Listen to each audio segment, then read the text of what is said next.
Muy buenas noches, estimados cofrades y telespectadores de PTV Málaga. Encaramos esta ya segunda semana del tiempo de Cuaresma, cuando la actividad cultural parece atemperarse en comparación con las jornadas anteriores. En este sentido, las cofradías de la Estrella, Sentencia, Rescate, Sangre y Paloma serán las que celebrarán sus anuales cultos en honor de sus titulares cristíferos. También se suceden las presentaciones de carteles como los editados por la Hermandad de Nueva Esperanza, que vemos aquí en sus pantallas, obra del pintor benalmadense José Antonio Jiménez Muñoz.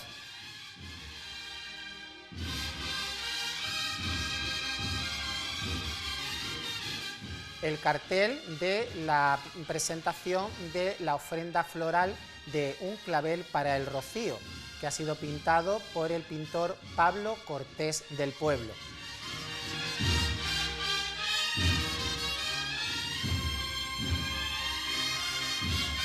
Y por último, el editado por la Hermandad de la Amargura Zamarrilla, una obra realizada por José Carlos Torres.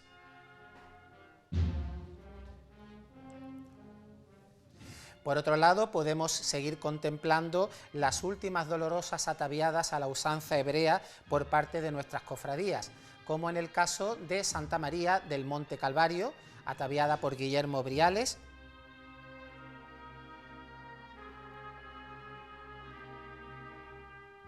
María Santísima del Rosario en sus misterios dolorosos de la Hermandad de la Sentencia,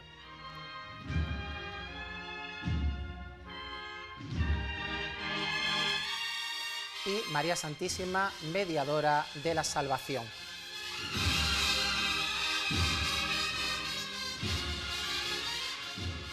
Gran repercusión ha tenido en la capital hispalense la presentación del nuevo manto procesional diseñado por nuestro paisano Fernando Prini Betés para la dolorosa de Consolación de la Hermandad de la Sé. Ahí vemos unas imágenes de esta presentación que tuvo lugar en el ayuntamiento de la capital andaluza. Una obra exquisita del bordado en oro, que deja a las claras la enorme repercusión que nuestros diseñadores están logrando a nivel andaluz.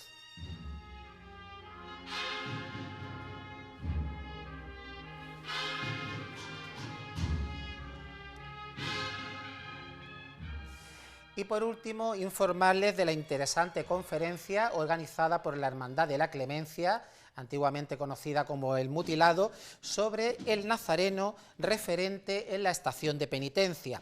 Tendrá lugar mañana miércoles 19 de marzo a las 20 horas en el Aula Loyola del Templo del Sagrado Corazón de Jesús, siendo impartida por el reverendo padre don Francisco Aurioles de Gorostiza.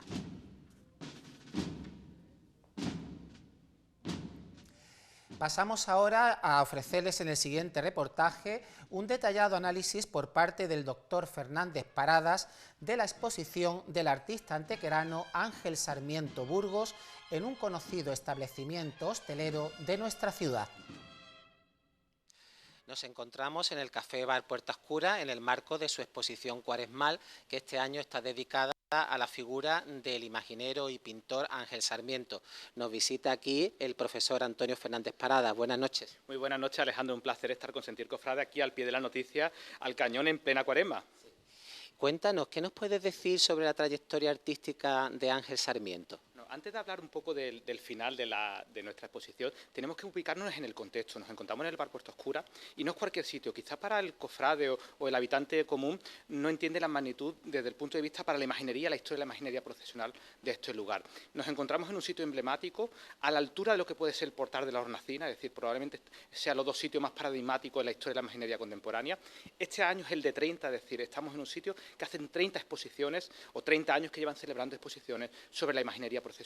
Por aquí han pasado los grandes imagineros del siglo XX y del siglo XXI, con lo cual nos encontramos ante una cita imprescindible cuando llega los tiempos de Cuaresma. Entonces, con esta obra que estamos viendo aquí de Ángel Sarmiento, se revaloriza quizás mucho más la figura de este joven artista imaginero antequerano, ¿no? Totalmente, y además era necesario pasar por este sitio, ¿no? Si no has pasado por Puerta Oscura, realmente no existes en la historia de la imaginería, y es algo que los escultores son conscientes de ello, la publicidad, el trabajo que tiene, la selección de las obras. Normalmente encontramos aquí una serie de obras muy exclusivas. Cualquier escultor imaginero del siglo XXI tiene que tener obligatoriamente el Puerta Oscura como su referente. Todos los grandes han pasado por aquí. ¿Qué podríamos definir de la trayectoria artística de Ángel Sarmiento? Bueno, lo primero que tenemos que tener en cuenta antes de hablar de Ángel es un poco en los antecedentes, ¿no?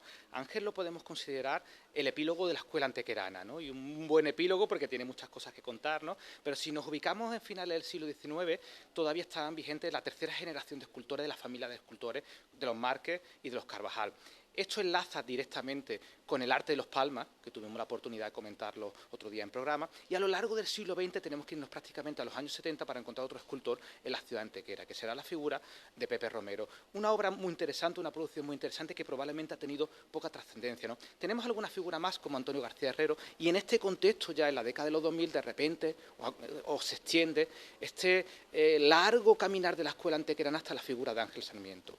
La figura de Ángel Sarmiento renace desde la naturalidad, desde un niño que se cría en la cofradía, que nace viviendo cómo se viste la Virgen, cómo se trabaja la cofradía, de familia cofrade, un niño con cualidades artísticas muy desarrolladas desde pequeño, es decir, solo tenemos que ver la impresionante trayectoria a nivel, por ejemplo, de cartelería procesional.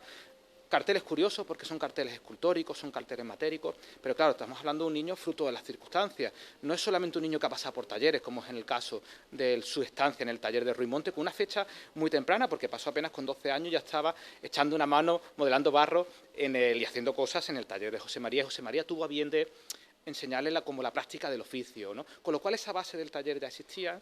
Quizás otra de las cualidades más importantes dentro de la figura, de la obra de Ángel Sarmiento, sería por supuesto la formación, licenciado en Bellas Artes, pero también tenemos que tener en cuenta que es una figura excepcional a nivel de diseño, dibuja muy bien, compone muy bien, es una figura que se documenta muy bien, que le gusta el plano de la realidad mística y es capaz de proyectar a sus imágenes, con lo cual estamos hablando de un artista que es polifacético, porque pinta, dibuja, esculpe, hasta llegar al culmen de esta situación, que es la exposición del Puerta Oscura, ¿no? El camino no ha sido fácil, porque entre media hemos tenido muchos carteles, recordemos todos, por ejemplo, ese cartel, como mencionamos anteriormente, de la Semana Santa de Málaga el año pasado, el de la Esperanza de Triana, otros tantos, ¿no? Hace poco pudimos ver, por ejemplo, el cartel que hizo para el Encuentro de Hermandad de Misericordia de Antequera, que era totalmente escultórico, ¿no?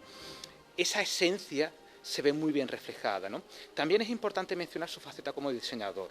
Tendrá muchas cosas que contar en el futuro. Vemos diseños que mantienen su esencia, pero él, en ese conocimiento, por ejemplo, de lo que denominamos el estilo antequerano, es capaz de hacer algo real actualizado al siglo XXI, ¿no? En todo este contexto que estamos mencionando, entre pinturas, esculturas, carteles, de repente surge esta exposición que viene consolidándose, o es el reflejo de una serie de producciones paradigmáticas en la producción del artista. Antonio, ¿qué podemos decir de las obras que componen esta exposición del Café Bar Puerta Oscura? Bueno, tenemos que tener en cuenta que es una obra bastante monumental, a pesar de que son solo 3 piezas, llenan totalmente el espacio en el que nos encontramos, ¿no? Y esto es una cualidad, porque significa que la obra tiene presencia y tiene empaque dentro del contexto de la realidad expositiva, ¿no? Esas 3 obras son bastante particulares porque son 2 barros de obras ya creadas y tenemos una obra creada expresamente para esta exposición, con lo cual nos permite dialogar en un Ángel Sarmiento que está al día de lo que está pasando en el mundo, nos permite también contar cómo su propia esencia antequerana, cómo el propio clasicismo escultórico se refleja en todas estas producciones, ¿no? Quizás si empezamos por la más antigua de las que encontramos en esta exposición, podemos ver el Ecce Homo, con una pieza que tenemos al fondo, ¿no? Muy bien expuesta, por cierto, que le sienta muy bien el contexto de la iluminación. Vemos un barro, una terracota, en este caso en su color, el que diríamos en blanco, que sería la afirmación tradicional, ¿no? Es una obra muy interesante porque es la pieza, digamos, el boceto que posteriormente se saca de puntos para el Cristo que hace para el Cordero de Dios, para Villanueva de la Concepción. Es una obra que refleja perfectamente todo el ideario de Ángel Sarmiento en su corta, muy larga trayectoria, pero podemos ver muchas cosas. Podemos ver una obra bien compuesta, podemos ver ese clasicismo que es tan imperante en la escuela antequerana y del que es totalmente heredero. En Antequera no hay paños gireados, no hay excentricidades, nada se sale de su sitio. Y esto lo podemos ver perfectamente en esta obra, ¿no? Es una obra que, si la comparásemos con el Ecce Homo de Gregorio Fernández, el contraposto sería excepcional, ¿no? Con lo cual Ángel Sarmiento, igual que los grandes escultores del siglo XVII, XVIII, están totalmente al día de lo que está pasando. Y el clasicismo siempre en modernidad, Picasso ya lo hizo en ese momento, ¿no? Aquí no hay deformación en la realidad. encontramos una imagen nítida, clara, perfecta, bien definida, bien compuesta, funciona bien, dialoga bien con el espectador, tiene una composición curiosa y eso ha llamado muchísimo la atención. Es una figura muy amable de entre ese dolor que viene de la escuela granadina y en la escuela antequerana hacemos de particularidades. Tenemos que decir que aunque aquí lo vemos en barro, como estamos viendo el boceto, es una obra que en el acabado final es muy espectacular a nivel de colores, de policromía. Y eso es una de las grandes características también, ojo, de la escuela antequerana en toda su historia, porque en Antequera se pintó muy bien a lo largo de la historia, pero también es una de las características principales de Ángel Sarmiento. Es una obra muy bien acabada, muy bien matizada, con tonos oscuros, con tonos claros, con tonos mates, y eso hace de la obra que tenga una gran expresividad. Me gustaría comentar también, Alejandro, otra cuestión más relacionada con la obra. El año pasado recibió el premio de la Hornacina, que hemos comentado anteriormente, que probablemente no, seguro, es el gran acontecimiento cofrade junto con esta exposición en el calendario de la Semana Santa, es todo el premio de la Hornacina. El premio de la Hornacina el año pasado, en sus dos vertientes, tiene uno del especialista y uno del público. El público fue capaz de reconocer que en la obra de Ángel Sarmiento había algo diferente. Y es curioso porque ahí se presentan los grandes escultores del contexto y del momento, los podemos ver perfectamente definidos, ¿no? Y Ángel Sarmiento, con la primera vez que se presenta al concurso con una gran obra, es decir, gana el concurso, ¿no? Estamos hablando de algo trascendental para la historia de la imaginería y además el contexto del premio tendrá aproximadamente ya unos 15, 16 años. Es decir, no estamos hablando de cualquier cuestión, ¿no?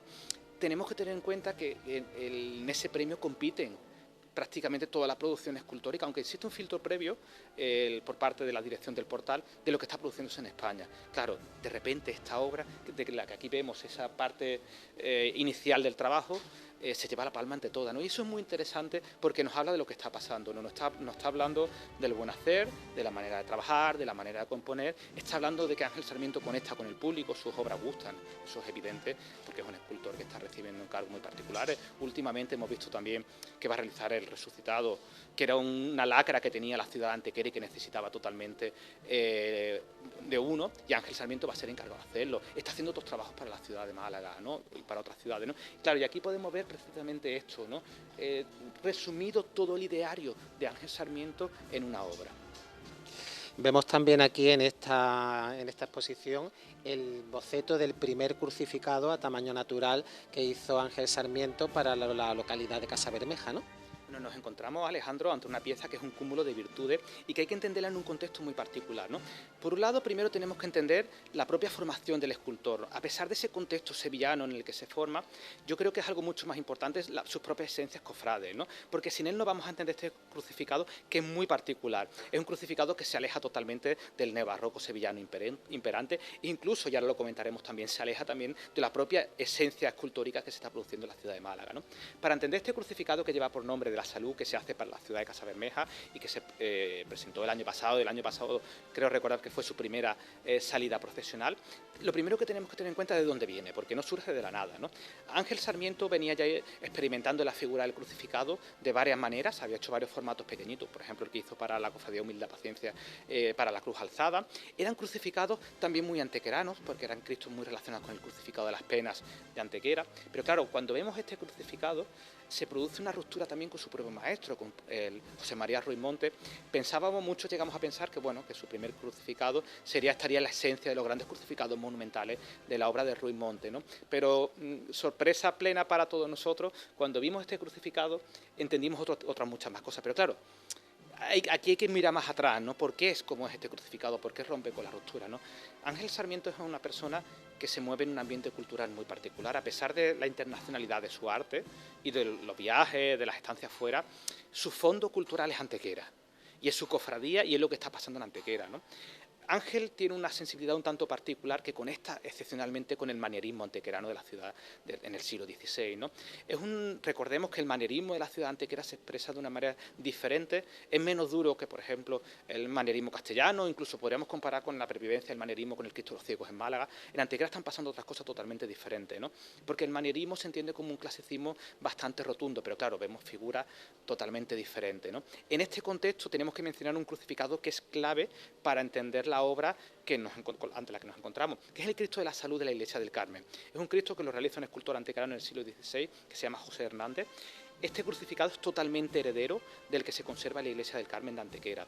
Es un dato importante, ¿no? Me consta además que Ángel admira este crucificado y admira esta pieza y admira al escultor, ¿no? En esa obra vemos prácticamente todo el ideario resuelto de lo que podemos encontrar aquí, a diferencia del color totalmente, pero a nivel compositivo, a nivel de paño, podemos ver la frontalidad, el clasicismo, nada de paños aireados, la caída de la cabeza, incluso la propia disposición rítmica de los latigazos que veríamos en la obra o que podemos contemplar en la obra final, todo es heredero de esa obra, pero claro, con el tamiz de que estamos en el siglo XXI. Y te he dicho que ese es el primer hito que tenemos que mencionar a la hora de hablar de este crucificado, ¿no? Pero después hay otro muy importante, que es el propio titular de su cofradía, que es el Cristo de la Misericordia de Antequera, probablemente realizado por el escultor Diego Márquez y Vega entre 1787 y 1789, que Ángel conoce perfectamente y que es un cúmulo de virtudes desde el punto de vista del clasicismo y resume a la perfección lo que es la escuela escultórica antequerana. Cuando vemos el crucificado que aquí tenemos terminado y vemos un perfil del Cristo de la Misericordia de Antequera y vemos este crucificado, incluso en la policromía, vemos que aquí están pasando cosas muy similares. Con lo cual este crucificado ha gustado mucho, es raro, no estamos un crucificado habitual dentro del contexto en el que nos encontramos y probablemente va a traer mucho que hablar, porque nos habla de nuevo de un retorno al clasicismo, alejado de esa exaltación del barroco sevillano. Se pueden contar muchas cosas, por ejemplo, con mucho menos. Y es un recurso, otros escultores necesitan poner coronas aparatosas, grandes potencias, grandes paños aireados, y aquí se reduce todo a la trama escultórica, y eso es difícil de encontrar en un crucificado en el siglo XXI. Y justo a tus espaldas pues se encuentra la obra que Ángel Sarmiento ha hecho ex profeso para esta exposición de la Cuaresma de 2025, que se trata de una Magdalena penitente. Bueno, nos encontramos ante una obra monumental que cierra el ciclo de estas tres imágenes que hemos comentado. Es una obra muy interesante, además creada ex profeso para esta exposición. Las otras dos, como hemos comentado, eran piezas que se habían trabajado inicialmente en otros contextos, pero para esta exposición se diseña algo como muy efectista, ¿no? Ángel quería hacer algo que conectase con el público, con una realidad, por haber hecho cualquier tema de la pasión mucho más cercano al espectador, pero de repente nos encontramos con una figura rotunda, bien resuelta, bien compuesta, donde de nuevo vemos todo el ideario escultórico de la figura de Ángel Sarmiento, ¿no? Si la desglosamos un poquito, vamos a empezar por el crucificado, que hemos dicho que ya tenía algunos pequeñitos hechos, ¿no? En este crucificado también vemos otra parte en la que le gusta expresar San Sarmiento, que conecta con ese manerismo que hemos comentado anteriormente, ¿no? Que son esas figuras alargadas, donde la composición es clásica, está bien resuelta, está cerrada, pero encontramos figuras con un canon clásico. Esto será una de las características iniciales hasta el momento, veremos cómo en todo lo que le queda por delante Ángel Sarmiento se va produciendo, pero es un crucificado, a pesar de su tamaño, muy efectista, lo vemos totalmente policromado, que por cierto no hemos mencionado, aunque hemos dado algunas pinceladas, la cuestión de la policromía. Es un escultor que policroma muy bien, conoce perfectamente el oficio y sus obras están muy bien trabajadas desde el punto de vista de la policromía. Entonces, en este pequeño crucificado, junto con la Magdalena, es dentro de las tres obras, sería la cuarta si la consideramos una independiente, podemos ver todo ese ideario también pictórico que es tan característico de la obra de Ángel Sarmiento, ¿no? Si nos ubicamos en la pieza monumental de la Magdalena, tenemos que tener en cuenta también que es una obra realizada en barro, y en este sentido el barro se convierte en un material totalmente expresivo, un material totalmente artístico. El escultor no necesita de la madera para construir un relato. Y esto también es una virtud, porque Ángel es un gran barrista, es un gran escultor, pero hay muchos grandes barristas que después no son grandes escultores. Y esta realidad sí que la vemos unida, se cogen de las dos manos, como hace poco teníamos la exposición en el Prado, donde la pintura y la escultura se cogían de la mano. Esto es un ejemplo muy paradigmático que podemos mencionar, ¿no? Con respecto a la Magdalena también podemos incluir no solo la composición, que es una composición movida, una composición agitada, que nos refleja ese momento de éxtasis en el que se encuentra la protagonista, en el sentido de recuperando, ¿no?, la obra más allá de las escenas bíblicas, como comentábamos, pero tiene varias particularidades, Alejandro, que me gustaría comentar. Yo creo y estoy totalmente convencido que esta Magdalena de nuevo es fruto del contexto histórico y social en el que se mueve nuestro escultor. El primer referente directo sería la Virgen de los Afligidos, realizada por Diego Márquez en torno a 1787, casi seguro, por lo menos lo que tiene que ver en el perfil de la obra. Es una obra que vemos muy bien marcada, con entrecejo marcado, la quijada también muy bien resuelta, todo eso es propio de lo que estamos viendo en el ambiente antequerano de la ciudad antequera. Y estamos viendo también, por ejemplo, aquí podemos encontrar la distancia, pero sí que hay muchas influencias de la propia Magdalena Magdalena que conserva la Cofradía del Consuelo, que la podemos ver cada Jueves Santo en el Misterio del Cristo de la Misericordia. Son obras interconectadas entre ellas en el salto del tiempo, porque estamos en el siglo XXI y Ángel Sarmiento ha creado una obra de nueva composición total, pero sí que es importante rastrear cuáles son todos y cada uno de los precedentes del pozo cultural en la obra de Ángel Sarmiento. De todo esto encontramos una obra muy bien resuelta, muy bien trabajada, que a buen seguro hará la delicia del público, porque no están acostumbrados a ver este tipo de piezas. Quizás el crucificado es una pieza más habitual en nuestro imaginario, pero encontrar una pieza tan grande, tan monumental, que se acompaña de la carabela, se acompaña del monte, del crucificado, etcétera, es algo que habitualmente no estamos acostumbrados a ver, con lo cual tenemos la oportunidad totalmente de nuevo aquí en el Puerta Oscura de estar al día de la noticia cofrade imaginera totalmente de lo que está pasando en el contexto actual. Recibimos en nuestro plató de Sentir Cofrade al vestidor Javier Nieto y de su mano vamos a profundizar en el ritual de la vestimenta hebrea, teniendo en cuenta su historia, evolución, rasgos principales y un estudio pormenorizado de las dolorosas ataviadas por nuestro invitado en este tiempo cuaresmal. Javi, buenas noches. Buenas noches, Alejandro. Bueno, vamos aquí a debatir, aquí entre amigos como somos, este ritual de la vestimenta hebrea para que todos nuestros telespectadores se hagan una idea de este cambio tan trascendental que tienen nuestras vírgenes en este tiempo de la Cuaresma. ¿Qué podemos decir de la historia de este atuendo? ¿Dónde surge este atuendo hebreo y por qué? Bueno, este atuendo viene de Juan Manuel Rodrigo Ojeda, gran artífice y vestido también, que lo hizo con la Virgen de la Iniesta en el 1905, ¿vale? Él ya fue como el escaparate primero que hubo en Sevilla en cuanto a este nuevo atavío en la Virgen. Después después vino también la Macarena, vinieron más vírgenes en Sevilla y ya después la moda llega a Málaga, junto con la mano de don Manuel, Gámez, el padre Gámez, y con la Virgen del Calvario y la Virgen de la Paloma. Y sí, ya después ellos implantan aquí esta moda, en los años 70 más o menos, y ya después, pues bueno, ya cada vestidor se lo hace suyo a cada imagen y a cada hermandad. Al principio esta vestimenta hebrea era una vestimenta un poco escatimada de medio. Sabemos que Juan Manuel Rodríguez Ojeda, cuando viste a la Virgen de la Iniesta en el año 1905, la saya dicen que está hecha con papel.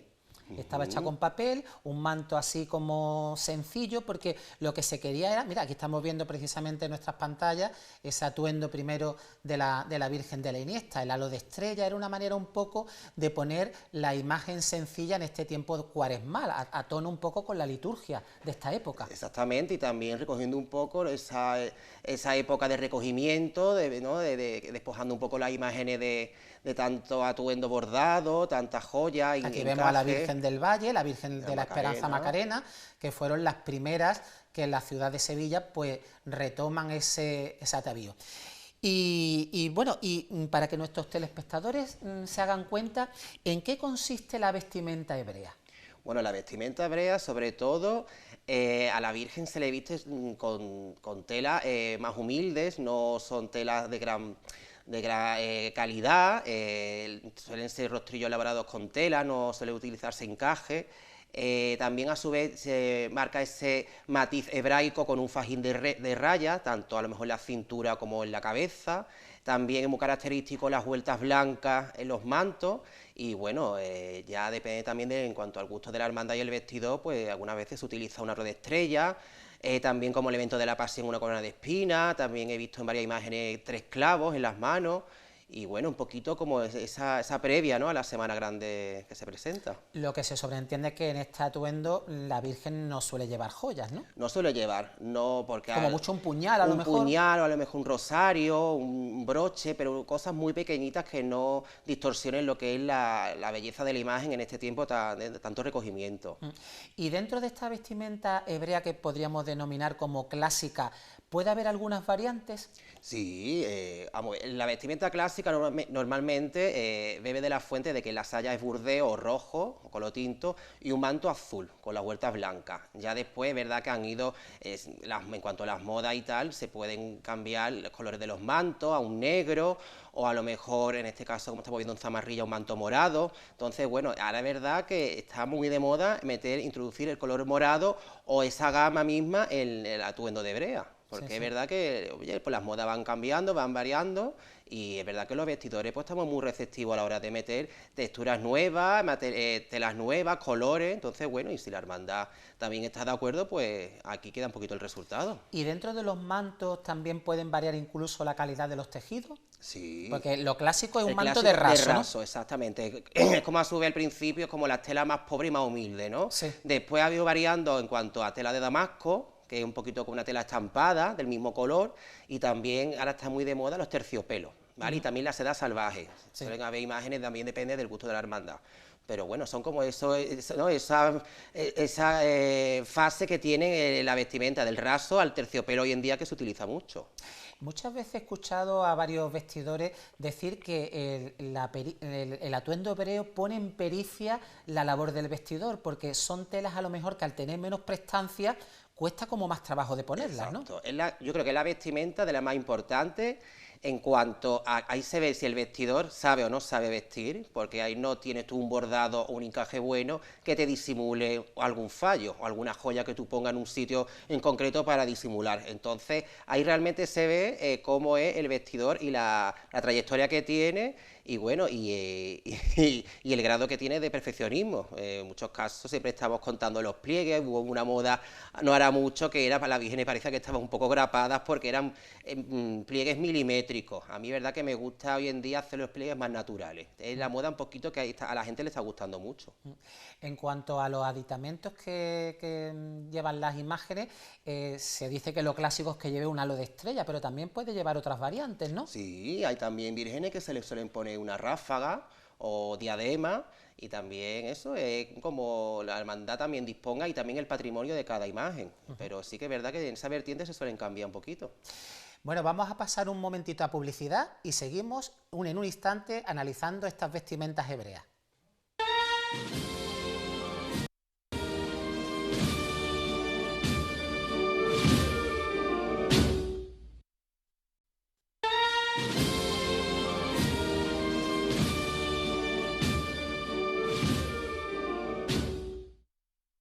Seguimos con nuestro invitado Javier Nieto analizando este universo de las dolorosas de Hebrea. Estábamos hablando en la cuestión de los aditamentos, que el halo de estrella era lo más clásico, pero que se pueden también llevar otro tipo de elementos, como las diademas o los nimbos, que están ahora tan de moda en Málaga. Es verdad, y los nimbos que viene pisando fuerte en Málaga, porque ya hay más de una imagen que lo llevan. Aparte son imágenes del grupo, ¿no?, de la saga de los Asencio de la Cerda, como es Dolores del Puente. También se lo he visto puesto algunas veces a Dolores de San Juan, a Ficonsuelo, y es verdad que son registros que a ese tipo de imágenes le queda muy bien el nimbo, porque también acentúa ese sello malagueño que, bueno, por desgracia desapareció, y que poquito a poco pues se va colocando en las modas de las vestimentas de las vírgenes.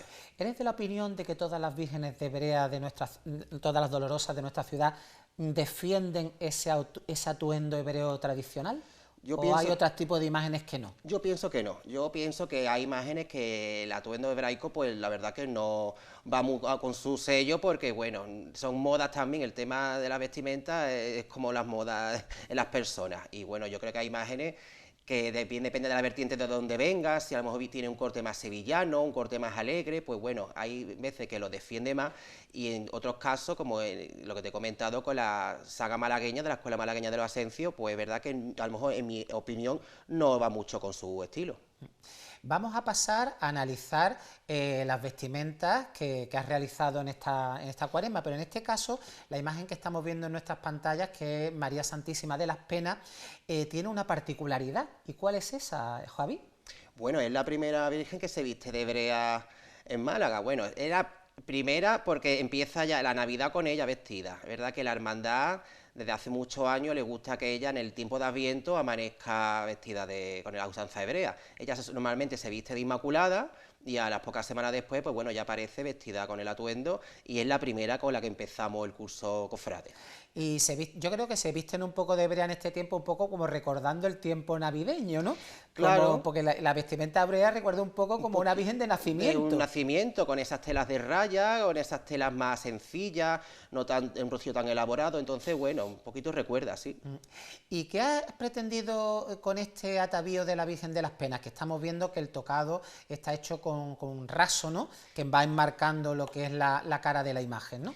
Pues hemos querido que este año vaya con un sello clásico, vamos, al 100%. Este año, por ejemplo, sus camareras le han regalado el rostrillo con una seda salvaje, que tenía muchas ganas también de que ella lo tuviera en el ajuar, porque es verdad que es un tejido que se maneja muy bien. Tiene la peculiaridad que cuando se va trabajando se quedan los pliegues muy bien marcados. Por ejemplo, como en otros casos pasa con el raso o unas telas con más cuerpo, se necesita más alfiler y más precisión a la hora de trabajarla, porque hay que domarla, como si fuera un poquito como si fuera papel, ¿no?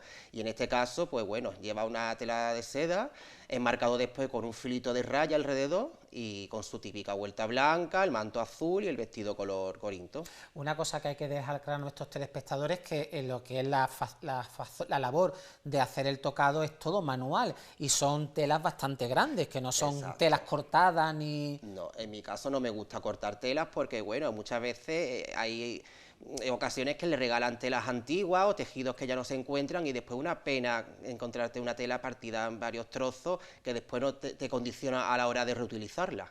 Ahí estamos viendo ya un perfil más general. Vemos que esto se corresponde a lo que podríamos denominar una vestimenta clásica de hebrea, ¿no? Clásica. También tiene la peculiaridad que tiene una rosa de pasión de plata en la mano, también porque como ella no se suele vestir en Cuaresma, se viste en Navidad, pues por tener también un símbolo de alegría, ¿no? Aunque esté vestida de hebrea, pero tiene ese sello alegre un poquito en su mano derecha. Y también aquí la vemos con el aro de estrella y su rosario. Esta imagen tiene también la particularidad que en lo que es el tiempo cuaresmal no está vestida de hebrea, ¿no? No está vestida de hebrea. Normalmente la primera semana se presenta a los fieles, pero ya después el Señor de la Agonía tiene su quinario y ya es cuando se viste de reina, porque en este caso a los hermanos les gustan ver a su titular Mariana vestida con los bordados o con colores oscuros. Sí. Me imagino que en esta ocasión no le pusiste la corona de espinas por ser el tiempo de Adviento. Exactamente. Ahora mismo sí la lleva puesta claro. en el quinario del Señor de la Agonía. Sí.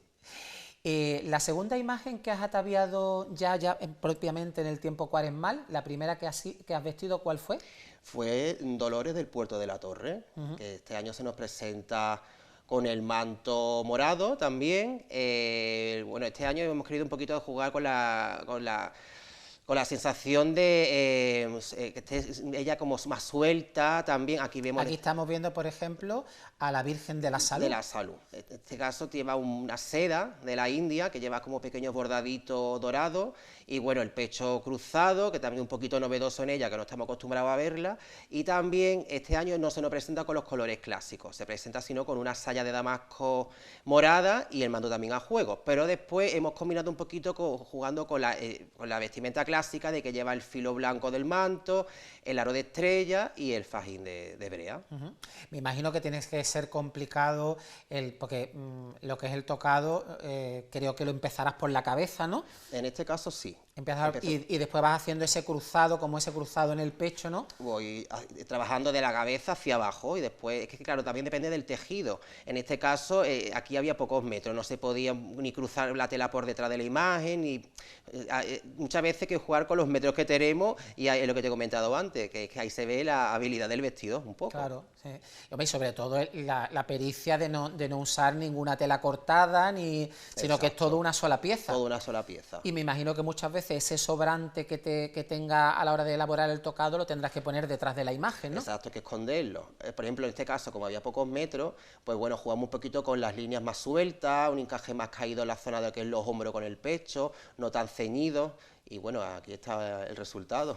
Uno de los elementos que siempre me fijo a la hora de tus atavíos es el despejar la imagen, que la imagen no se encuentre encorsetada dentro del tocado, sino sí, que de perfil se pueda contemplar perfectamente, ¿no? Exacto, es verdad que las modas, como todo cambia, antes a lo mejor se le hacían unos rostrillos más que estaban más tapados, se le ponían a lo mejor más mantas.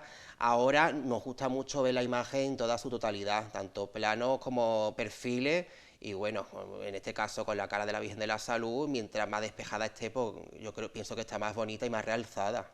También se ha puesto mucho de moda en la cuestión de los fajines hebreos que van en la cintura de la imagen, el elaborarlos con retales de brocado, de terciopelo, para un poco darle un poco como más riqueza, ¿no?, dentro de la vestimenta, ¿no? Exacto, sí, aquí por ejemplo aquí lo vemos, este fajín está hecho con trozos de brocados antiguos, terciopelo, pasamanería, fleco, y bueno, es lo que tú dices, tiene como ese toque antiguo también que nos lleva a los siglos pasados. Sí, porque antes los fajines, me acuerdo yo que eran fajines de raya, eran como de tapicería, exactamente. Y un poco para darle ese giro como más rico, ¿no? Más rico, como más noble también, exacto.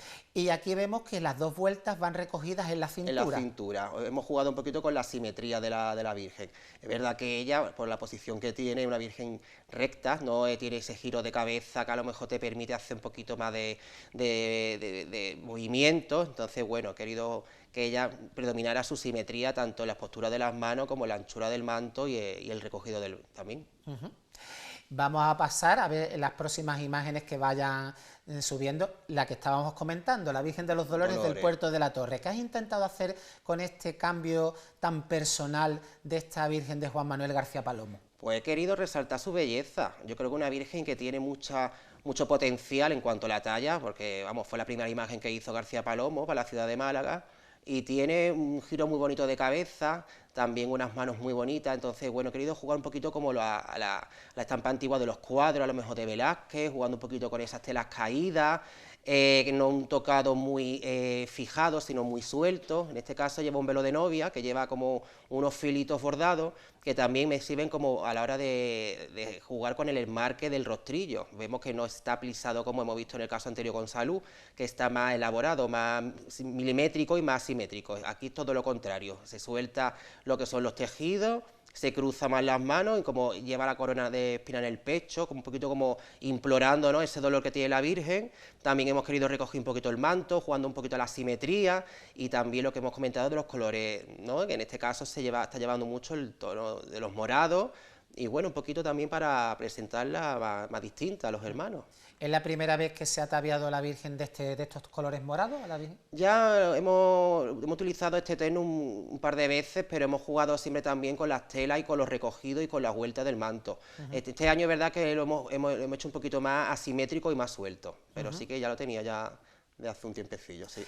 Y este toque así naturalista lo estamos observando también mucho en otras ciudades, ¿no?, de intentar darle como más naturalidad a la imagen, ¿no? Exactamente. Que no se encuentre tan encorsetada. Tan encorsetada. También jugamos un poquito también con las anchuras del manto, porque normalmente ellas llevan una estructura que se llama pollero, que es la que le da la forma al manto. Eso es lo que hace que la Virgen se encuentre un poquito más ancha o más estrecha. En este caso ni lo lleva, la caída del manto a su caer, natural, 100%, vamos, y no tiene ni elementos de simetría, ni muchos pliegues, todo muy suelto, todo más. Y es verdad que esta moda ahora de recrear un poquito de las vírgenes como los cuadros antiguos, pues en el mundo cofrade gusta. También este registro no le va a todas las imágenes. Eso es lo que te iba a comentar, ¿no? No, porque por ejemplo ella es una virgen que tiene como mucho dramatismo a la hora de la postura, de la inclinación de la cabeza. Es una virgen de corte más serio, aunque pertenezca a un barrio que después, bueno, ella tiene más alegría, ¿no? Pero en este caso hemos querido un poquito realzar ese toque de dolor en la imagen. Le vamos a pedir a nuestros realizadores que sigan avanzando en las imágenes que estamos contemplando para ir comentando las demás imágenes que aquí la vemos, con ese cruzado. En este caso el manto va cruzado. Exactamente, no va al otro brazo. No va cogido a la cintura. Y las manos también más pegaditas al pecho. Y deja a la vista una parte del fajín. Es un cambio totalmente distinto al anterior que hemos visto, para que veamos que muchas veces las personas crean que las imágenes están todas vestidas igual. No es así. Para nada. Es decir, que cada una, si te pones a analizarla, no tiene nada que ver, y eso también deja también a las claras tu preocupación en este arreglo. Ahora estamos viendo el caso de la imagen de María Santísima de la Paz, que también la podíamos clasificar como una hebrea clásica, ¿no? Sí, con ella siempre he intentado de que, bueno, le hemos marcado un estilo ahora, que es como el más clásico hacia ella, que yo pienso particularmente que el que mejor le va a la Virgen de la Paz, una Virgen de grandes dimensiones, una Virgen alegre, que desprende, ¿no?, esa dulzura.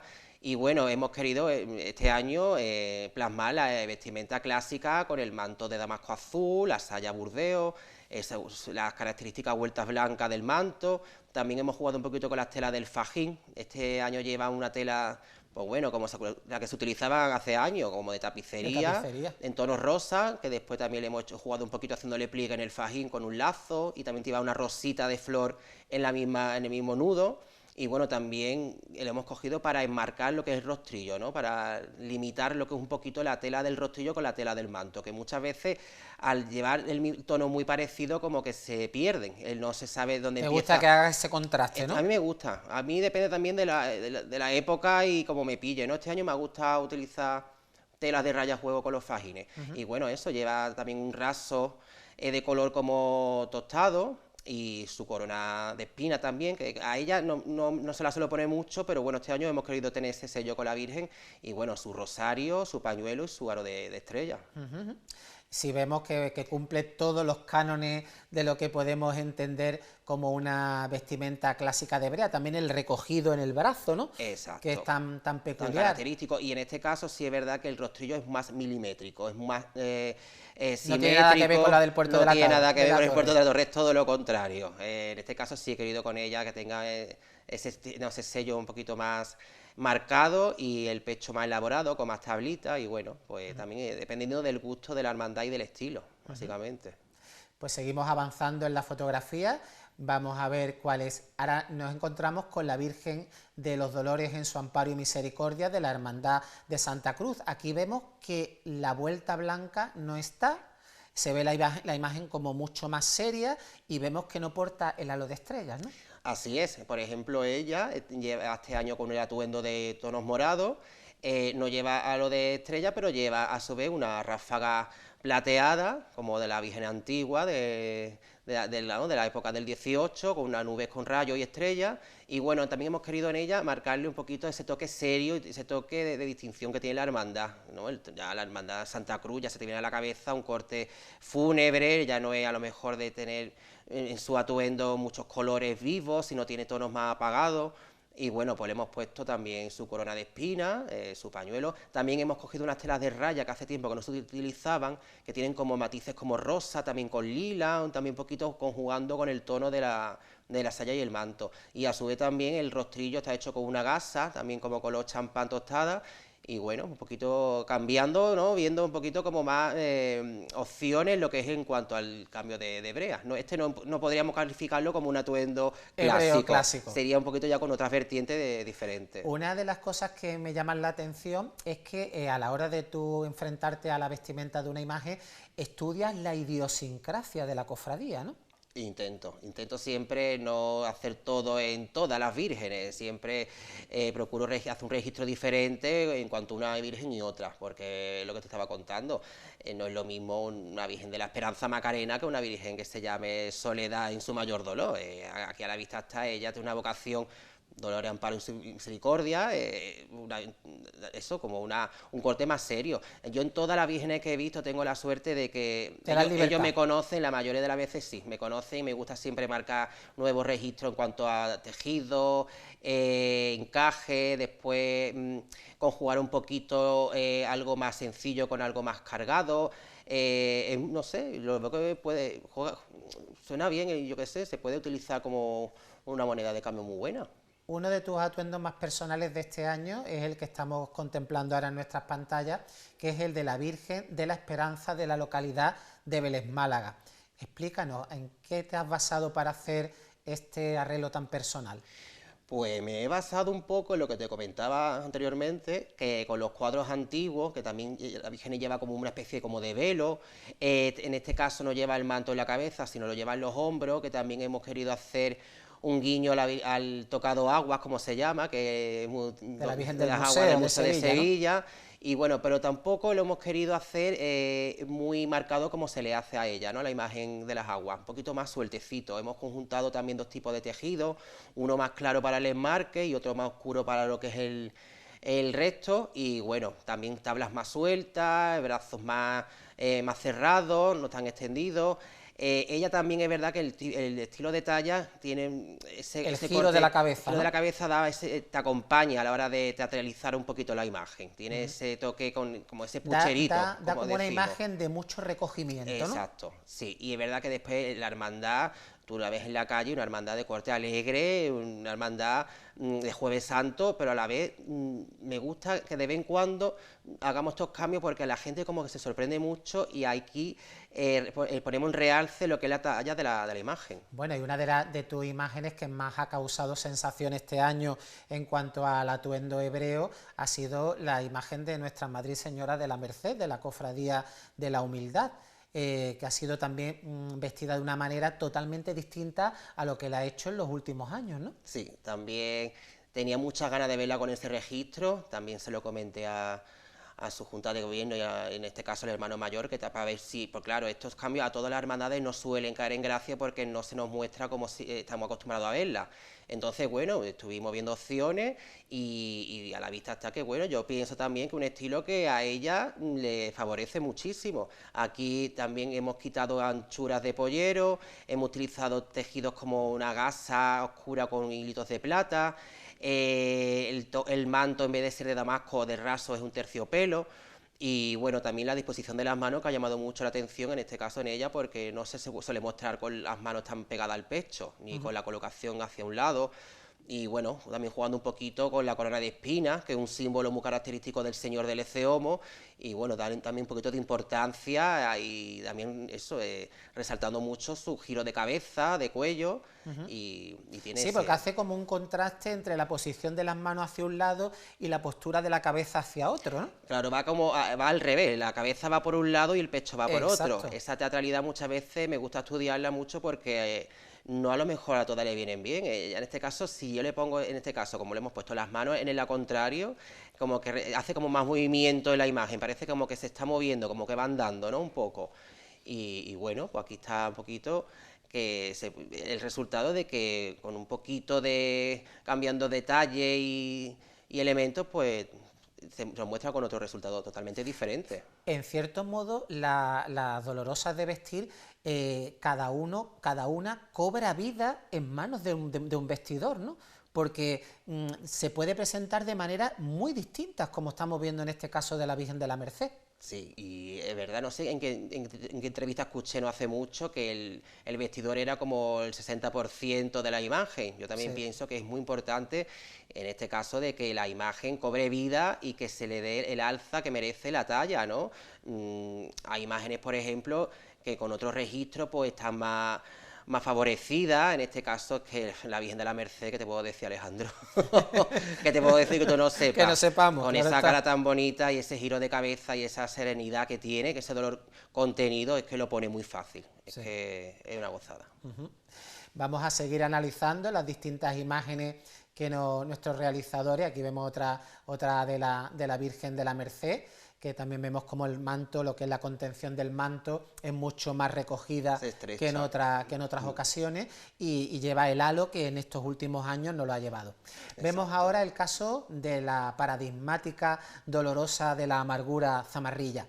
Aquí también se ha cambiado el registro este año. Aquí se ha cambiado el registro, sí, porque es verdad que, bueno, hace ya unos cuantos años, ahora un par de años para acá, la Junta de Gobierno, en este caso Albacería, me dijeron que, bueno, los albaceas pensaron de que no querían hacer la vestimenta de brea clásica, como se han hecho años atrás. Ellos querían dar un toque más distinto y a la vez más serio a la imagen. Es verdad, hombre, Zamarrilla es una talla maravillosa, antigua, y es verdad que estos registros, que no está la Virgen tan ancha, puedo jugar un poquito con el recogido del manto, las manos más abiertas, los cruces de tela, porque al tener las manos más extendidas, verdad que tengo más pecho para trabajar en ellas, no está con los brazos cerrados. Y bueno, aquí hemos perdido un poquito jugado también con los colores del tiempo litúrgico. Lleva un manto morado, que aquí en la foto, por ejemplo, se ve que es negro, pero es morado. Y la saya sí es negra. Y es bordada, ¿no? La saya. Y es bordada, no se sí. aprecia ahora, pero exacto. La saya tiene un bordado en la parte inferior, ¿no? Pequeñito. Esa saya se le ponía mucho para el luto del Viernes Santo. Y es verdad que un bordado también muy escueto, no un bordado muy cargado. Y bueno, aquí le hemos puesto un raso blanco, también jugando un poquito con los cruces que lleva, porque claro, ella al llevar la rosa y el puñal te condiciona también un poquito el rostrillo. Aparte son su elemento característico. Que siempre lo lleva. Exactamente, entonces a partir de ahí tú tienes que trabajar con ese símbolo prenado en el pecho, y a la vez, bueno, hemos querido poner un poquito más suelta la tela, que caiga un poquito también por la zona de los hombros hacia lo que son los codos, y eso también jugando un poquito en el recogido del manto. Le hemos puesto también una ráfaga que tiene ella, que también se le pone pequeñita, también así con las nubes y estrellas, y bueno, pues el conjunto pues ha quedado muy diferente y muy inédito. Me llama mucho la atención ese recogido del manto por el cíngulo de brea, ¿no? Por la parte de la cintura, ¿no? Exacto. Aquí como de la imagen gana un poquito de teatralidad. Es como, muchas veces pienso como si ella se lo hubiera puesto ya sola, hubiera hecho así, se lo hubiera metido en el fajín, y bueno, buscando esa naturalidad ante todo. Hombre, lo que están comprobando nuestros telespectadores es la versatilidad que tiene nuestro artista Javier Nieto a la hora de enfrentarse. Aquí estamos viendo la saya, ese bajo que hemos comentado bordado, ¿no? Lo que estaba diciendo, esa versatilidad que tiene nuestro artista a la hora de enfrentarse a cada atavío de nuestras imágenes, y cómo a cada una pues le intenta dar su personalidad, ¿no? Pues yo lo intento muchas veces, Alejandro. Es verdad que tengo mucha virgen a mi cargo, y es verdad que siempre se suele repetir algún elemento porque está todo inventado. Yo pienso que ya está todo hecho y tú vas cogiendo ideas de un sitio y de otro. Pero es verdad que me gusta a cada imagen darle su sello y su personalidad. Bueno, y aquí tenemos a la última de las hebreas que has vestido en este tiempo cuaresmal. ¿Cuál es el caso de la venerada imagen de María Santísima de la Trinidad Coronada, titular de la Cofradía de Jesús Cautivo? También muy distinta a como la hemos contemplado en años anteriores. Pues sí, es verdad que este año hemos jugado un poquito con los colores, tanto del morado como del burdeo. Es como una mezcla, fusión, como yo digo, porque ella siempre ha sido característica por la vestimenta de brea con los colores azules y burdeo y tinto, ¿vale? Después hubo una variante que después el antiguo vestido le hizo como también una saya como color morada, que también se lo ponía con el manto azul, y el año pasado en grupo de hermanos le regalaron el atuendo de terciopelo morado, que es el que vemos aquí en la pantalla. Aquí en este caso solamente lleva el manto, ¿vale? Y también he querido un poquito jugar con la saya, un color tinto, un poquito como para que tampoco estuviera tan oscura. El año pasado, verdad, quedó muy bonita la novedad, pero este año quería verla con un poquito más de claridad en el vestido. Es verdad que también que las rayas del fajín y la de brea y las rayas de la cabeza que enmarcan el rostrillo llevan esos dos tonos que hacen como de unión y de enlace entre los dos tejidos. También está enmarcada con una tela que se llama paño egipcio, que es como una gasa con hilos de plata. Y bueno, también hemos jugado un poco con el tema de orfebrería, también lleva ese aro tan característico en ella, que es también plateado, la corona de espina plateada, y también lo que es el rosario, que es de azabache y plata. Entonces, bueno, creamos un poquito de armonía entre lo que es orfebrería y rostrillo, y también por otro lado lo que es manto y saya. Ya con este arreglo de brea, me imagino que la Virgen hará su tradicional traslado de la jornada del sábado de pasión, ¿no? Así es, solamente lo que le cambio es el aro por la diadema, porque es verdad que en su caso en el traslado, como tú bien sabes, los clavelazos están a la orden del día, y es verdad que el halo a mí me encantaría que lo sacara un año, pero es que lo veo un poco inviable, es complicado, ¿no? Porque es que la pobre después lleva claveles por todos lados, y tú imagínate eso, engancha con claveles, sería un peligro tanto para la talla, y que después tendría mucho movimiento y mucho enganche, y no, vamos, no lo veo que sea factible. Entonces, pues en ese caso le ponemos siempre la ráfaga que tiene plateada, que es muy bonita, y le siente muy bien para su traslado. Pues enlazando este último atavío de la Virgen de la Trinidad, que ha sido el que ha realizado más al final, ¿no?, de este tiempo cuaresmal, ¿no?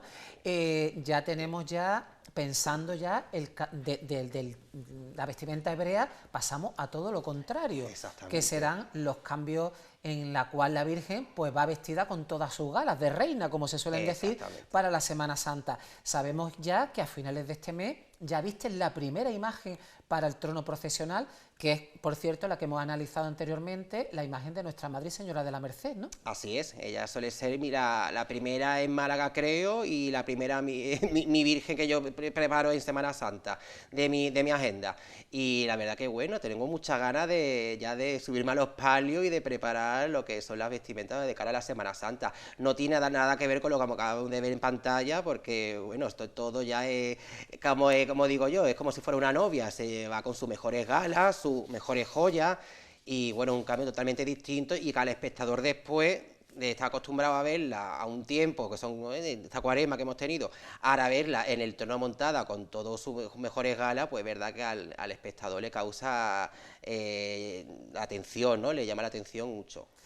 Y ya para finalizar, Javi, me imagino que esa agenda de cara a esa Semana Santa será muy intensa. Además, sabemos que la jornada del sábado de Pasión para ti es especialmente dura, ¿no? Sí, ahora estos días, de verdad que vamos increciendo, vamos empezando, después empezamos con la Virgen de la Merced, después vamos con la Virgen de la Salud, que bueno, son imágenes también que tienen la suerte de salir de los templos y se quedan un poquito expuestas al público, a los devotos, y ya después, verdad que cuando van pasando ya los días, la cosa se va poniendo más difícil, y en este caso, verdad que el sábado de Pasión tenemos un poquito de jaleo porque... Tienes 3, ¿no? Tengo 3, sí. Tengo ¿El mismo día? El mismo día. Por la mañana se viste la Virgen de Dolor y Misericordia, de Dolor y Amparo y Misericordia, perdón, de Santa Cruz. Se viste ya en el trono procesional, después me voy para San Pablo a ponerle la joya a la Virgen de la Salud, y después automáticamente cuando se encierra Trinidad me voy a la Casa Hermandad a bajarla del trono traslado y subirla al trono procesional para vestirla. Y a su vez después, mientras que estoy preparando a Trinidad, está saliendo Zamarrilla, la Virgen de la Amargura, por su barrio en el traslado, y ya justamente cuando se encierra en la Casa Hermandad me toca también. Es decir, hasta la madrugada del domingo de Ramos. Hasta la madrugada. De verdad, yo muchas veces empiezo el domingo de Ramos ya reventadito porque digo, madre mía, no puedo, pero yo me confío mucho en ella, me da mucha energía, también confío en la gente que tengo alrededor, de hermanos que me cuidan mucho, y tengo esa suerte, ese privilegio de tenerla muy cerquita. Pues ha sido, Javi, todo un placer el poder mostrar aquí a nuestros telespectadores este arte que encierras, ¿no?, con tus manos a la hora de ataviar a la Santísima Virgen, y que todos los telespectadores, cuando vayan a las iglesias y se fijen en esos cambios de brea o en esos cambios de reina que tendrán lugar en Semana Santa, pues valoren la labor que vosotros hacéis. Muchísimas gracias. Muchísimas gracias, Alejandro. Gracias. Pasamos a otro tema, los altares de culto. Bueno, pasamos ahora a publicidad, perdone.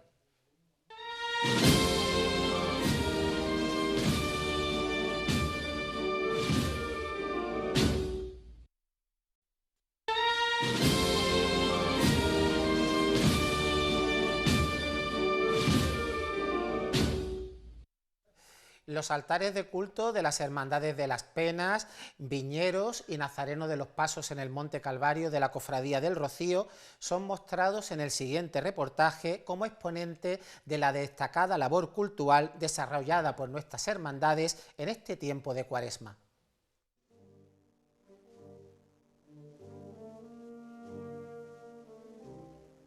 Comenzamos el análisis de los altares de culto de esta primera semana de la Cuaresma en Málaga, con el del quinario en honor del Santísimo Cristo de la Agonía en el oratorio de Santa María Reina, conformado por la escena del Calvario, ¿no, Antonio?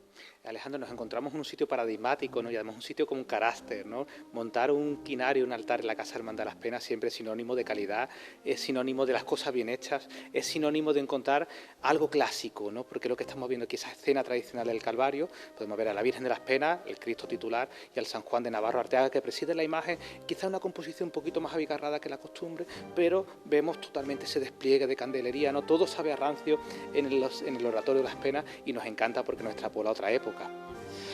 Contemplamos el soberbio crucificado de Francisco Buiza, escoltado por la Virgen de las Penas, que porta su corona de oro, ejecutada por Manuel Valera en el año 2004, y la imagen del discípulo amado, todos portando ropajes bordados que fueron sacados del antiguo palio de Leopoldo Padilla y pasados y restaurados en el taller de Manuel Mendoza. ¿Qué podemos decir de este soberbio conjunto escultórico de la Hermandad de las Penas? Nos funciona muy bien, y ya funcionan a lo largo largo de todo el año, cuando las imágenes aparecen perfectamente uniformadas, con el patrimonio, el rico patrimonio que tiene la Cofradía de las Penas, totalmente se vienen arriba.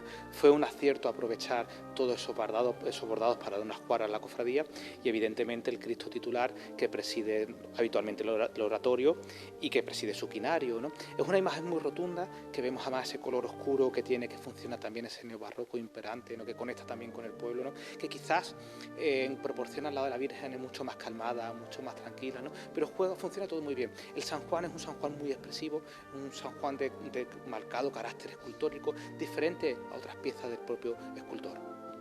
Hemos comentado que sería necesario con el tiempo que esta hermandad afrontase la realización de un retablo para estas imágenes, ¿no? Totalmente. Después del proyecto monumental la decoración de los frescos de toda la capilla, esta capilla demanda a expuertas ese gran retablo monumental perfectamente integrado con un proyecto que le haga justicia. Ya tenemos, por ejemplo, el sagrario muy bien trabajado de Manuel Toledano, un sagrario totalmente escultórico, totalmente arquitectónico, que es inhabitual en este tipo de piezas, pero por supuesto al oratorio quedará totalmente lucido cuando llegue ese gran retablo que es de justicia, porque el proyecto de casa hermandad, de iglesia, de oratorio que podemos ver aquí, como que queda un poquito cojo, porque las pinturas son tan espectaculares que nos falta, a pesar del excepcional aderezo que podemos encontrar aquí virtualmente, como decíamos, sinónimo de las cosas bien hechas, nos falta que el día de mañana la Cofradía de las Penas pueda afrontar un gran retablo que le haga justicia a la inversión artística que podemos encontrar en el oratorio de las Penas.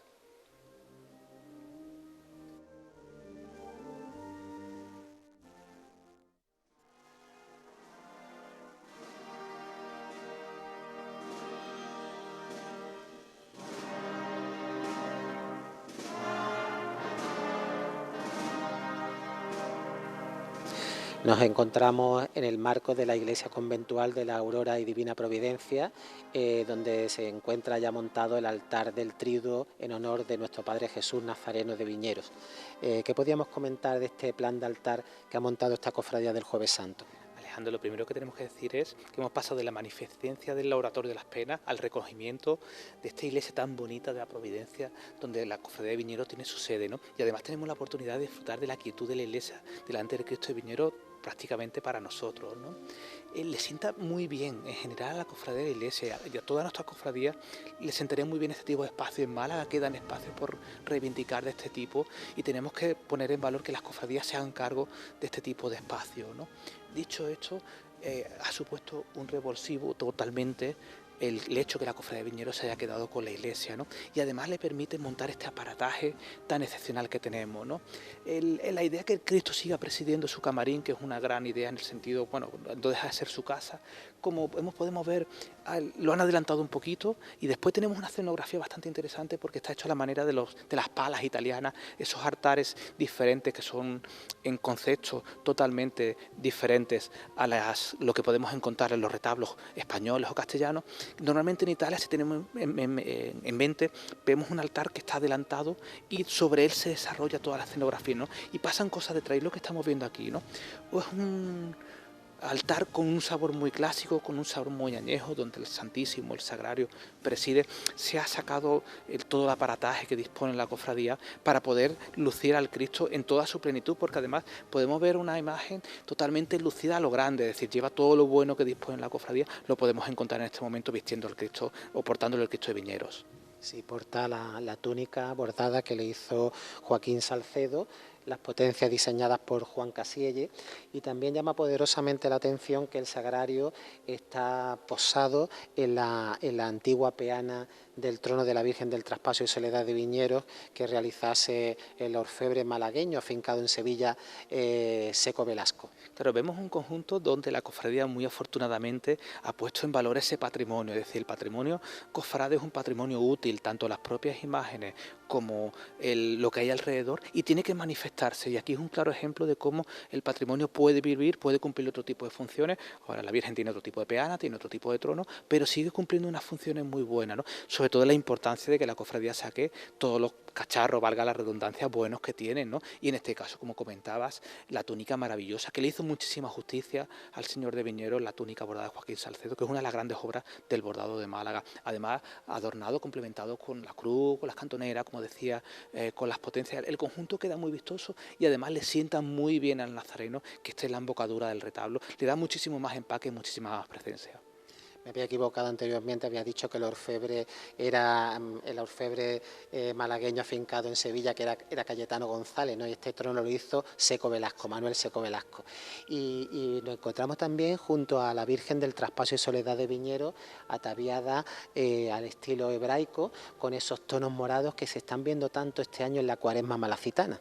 Bueno, tenemos la oportunidad ahora en el silencio, ¿no?, de disfrutar de ella en su plenitud, una imagen majestática con una presencia absoluta, ¿no?, aquí en el silencio de la capilla. Y efectivamente este año además unos tonos, incluso unos morados un poquito más claritos de los habituales, perfectamente aderezada, perfectamente presentada, acorde a la época en la que estamos, ¿no?, en esa invención del estilo de hebrea que tanto nos encanta, ¿no? Es una época fantástica porque hemos desarrollado todo un imaginario para nuestras imágenes que nos gusta, porque es como que nos despejamos o nos desprendemos de todos los oros, todos los bordados, y de repente llegamos al minimalismo en ese sentido, ¿no?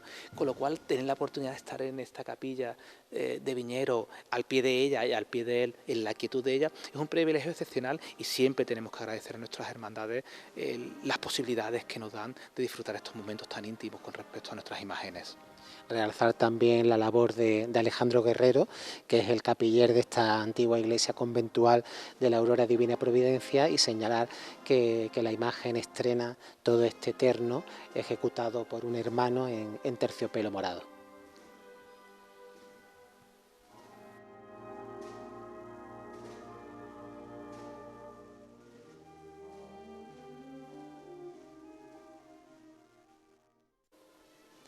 Finalizamos este recorrido por los altares de culto de esta primera semana de la Cuaresma en la parroquia de San Lázaro, en el quinario en honor a nuestro Padre Jesús Nazareno de los Pasos en el Monte Calvario.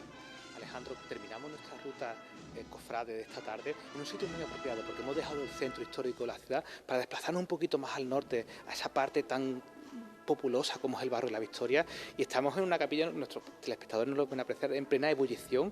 San Lázaro en este momento está en pleno apogeo del culto que va a comenzar en breve. Hemos tenido la oportunidad de disfrutar de la plenitud de este gran culto con muchísimos puntos de luces, un culto totalmente corporativista, donde el morado del nazareno de los Pasos en el Monte Calvario cubre la iglesia, ¿no?, que estamos acostumbrados que sea el blanco, la enseña de esta cofradía, y hoy nos hemos encontrado con una cofradía totalmente revestida de morado en su plenitud. Muchísimos puntos de luces, muy bien montado, un culto clásico en ese sentido, también con un carácter popular bastante bonito, ¿no? Sí. Además, la oportunidad que tenemos ahora de poder ver al Señor presidiendo esta iglesia y a la Virgen del Rocío ocupando el lugar que el nazareno tiene durante el resto del año. Y no pasa nada, estas cosas las tenemos que superar, porque no pasa nada, cada uno tiene su sitio, pero qué bien le sienta al nazareno de los Pasos en el Monte del Calvario presidir la capilla, y ojo, la Virgen del Rocío, poder verla tan cerca, y además en toda su plenitud con el terno bueno, es un gustazo totalmente para la vista. Tenemos que comentar también el ajuar que hemos dispuesto, como la cofradía ha tapado el altar mayor, que con respecto a ese altar, ese retablo, quizás sería interesante que nuestras instituciones de la Junta de Andalucía le den manga ancha para que aquí se pueda crear un gran proyecto, tanto de un retablo para el Cristo como un retablo para la Virgen. Es de justicia, el patrimonio tiene que estar vivo, tiene que crecer, y no podemos la cuestión que esté subyugado a la cuestión de los bits. Y aquí es un claro ejemplo, ¿no? Esta cofradía, esta capilla, el pueblo de Málaga, se permite que se haga una gran obra contemporánea del siglo XX-XXI para adecentar muchísimo de lo que estamos viendo y aumentar la espectacularidad del culto que nos hemos encontrado con el Nazareno de los Pasos del Monte del Calvario. Observamos la imagen del nazareno portando la túnica anterior de procesión, que estaba en terciopelo burdeo, ahora en terciopelo morado, como bien ha señalado, la Virgen del Rocío luciendo su terno de coronación, su halo, y llama mucho la atención debajo de la Virgen del Rocío la presencia de un divino infante que se podría catalogar en el siglo XVII, ¿no? Estamos viendo una pieza bastante interesante, bastante desconocida, vinculada a la cofradía del Rocío, en la que ya varios especialistas, como el profesor Sánchez López, uno de los grandes especialistas en Mena, ha puesto en el ojo, en la que el niño puede estar en relación a ese escultor, y efectivamente sí que es una pieza que sí que la ponemos en relación con otras obras, por ejemplo el famoso Niño del Císter, otros niños que tiene Pedro de Mena, sí que es cierto que tiene bastante relación con él. Falta quizá un poquito de rotundidad, pero también el tamaño más pequeño, con lo cual es un acierto totalmente que la Cofradía del Rocío nos ponga en situación y saque lo bueno que tiene y lo bueno escultórico que tiene, ¿no? Y por supuesto, tú también lo has dicho, que el nazareno perfectamente uniformado con los colores de la cofradía, haciendo corporativismo en ese sentido.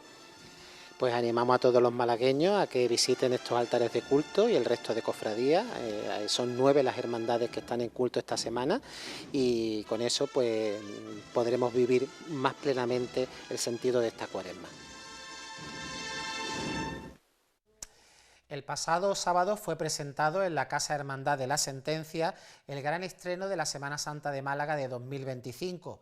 Nos referimos al trono procesional para este sagrado titular cristífero, en el que han participado un extraordinario elenco de artistas malagueños, como José María Ruiz Montes en el diseño, Francisco López en la carpintería, Manuel Toledano en la talla, el dorado de Francisco Verdugo y la orfebrería del taller de Montenegro, al que se ha sumado la labor imaginera del hispalense Álvaro Abrines.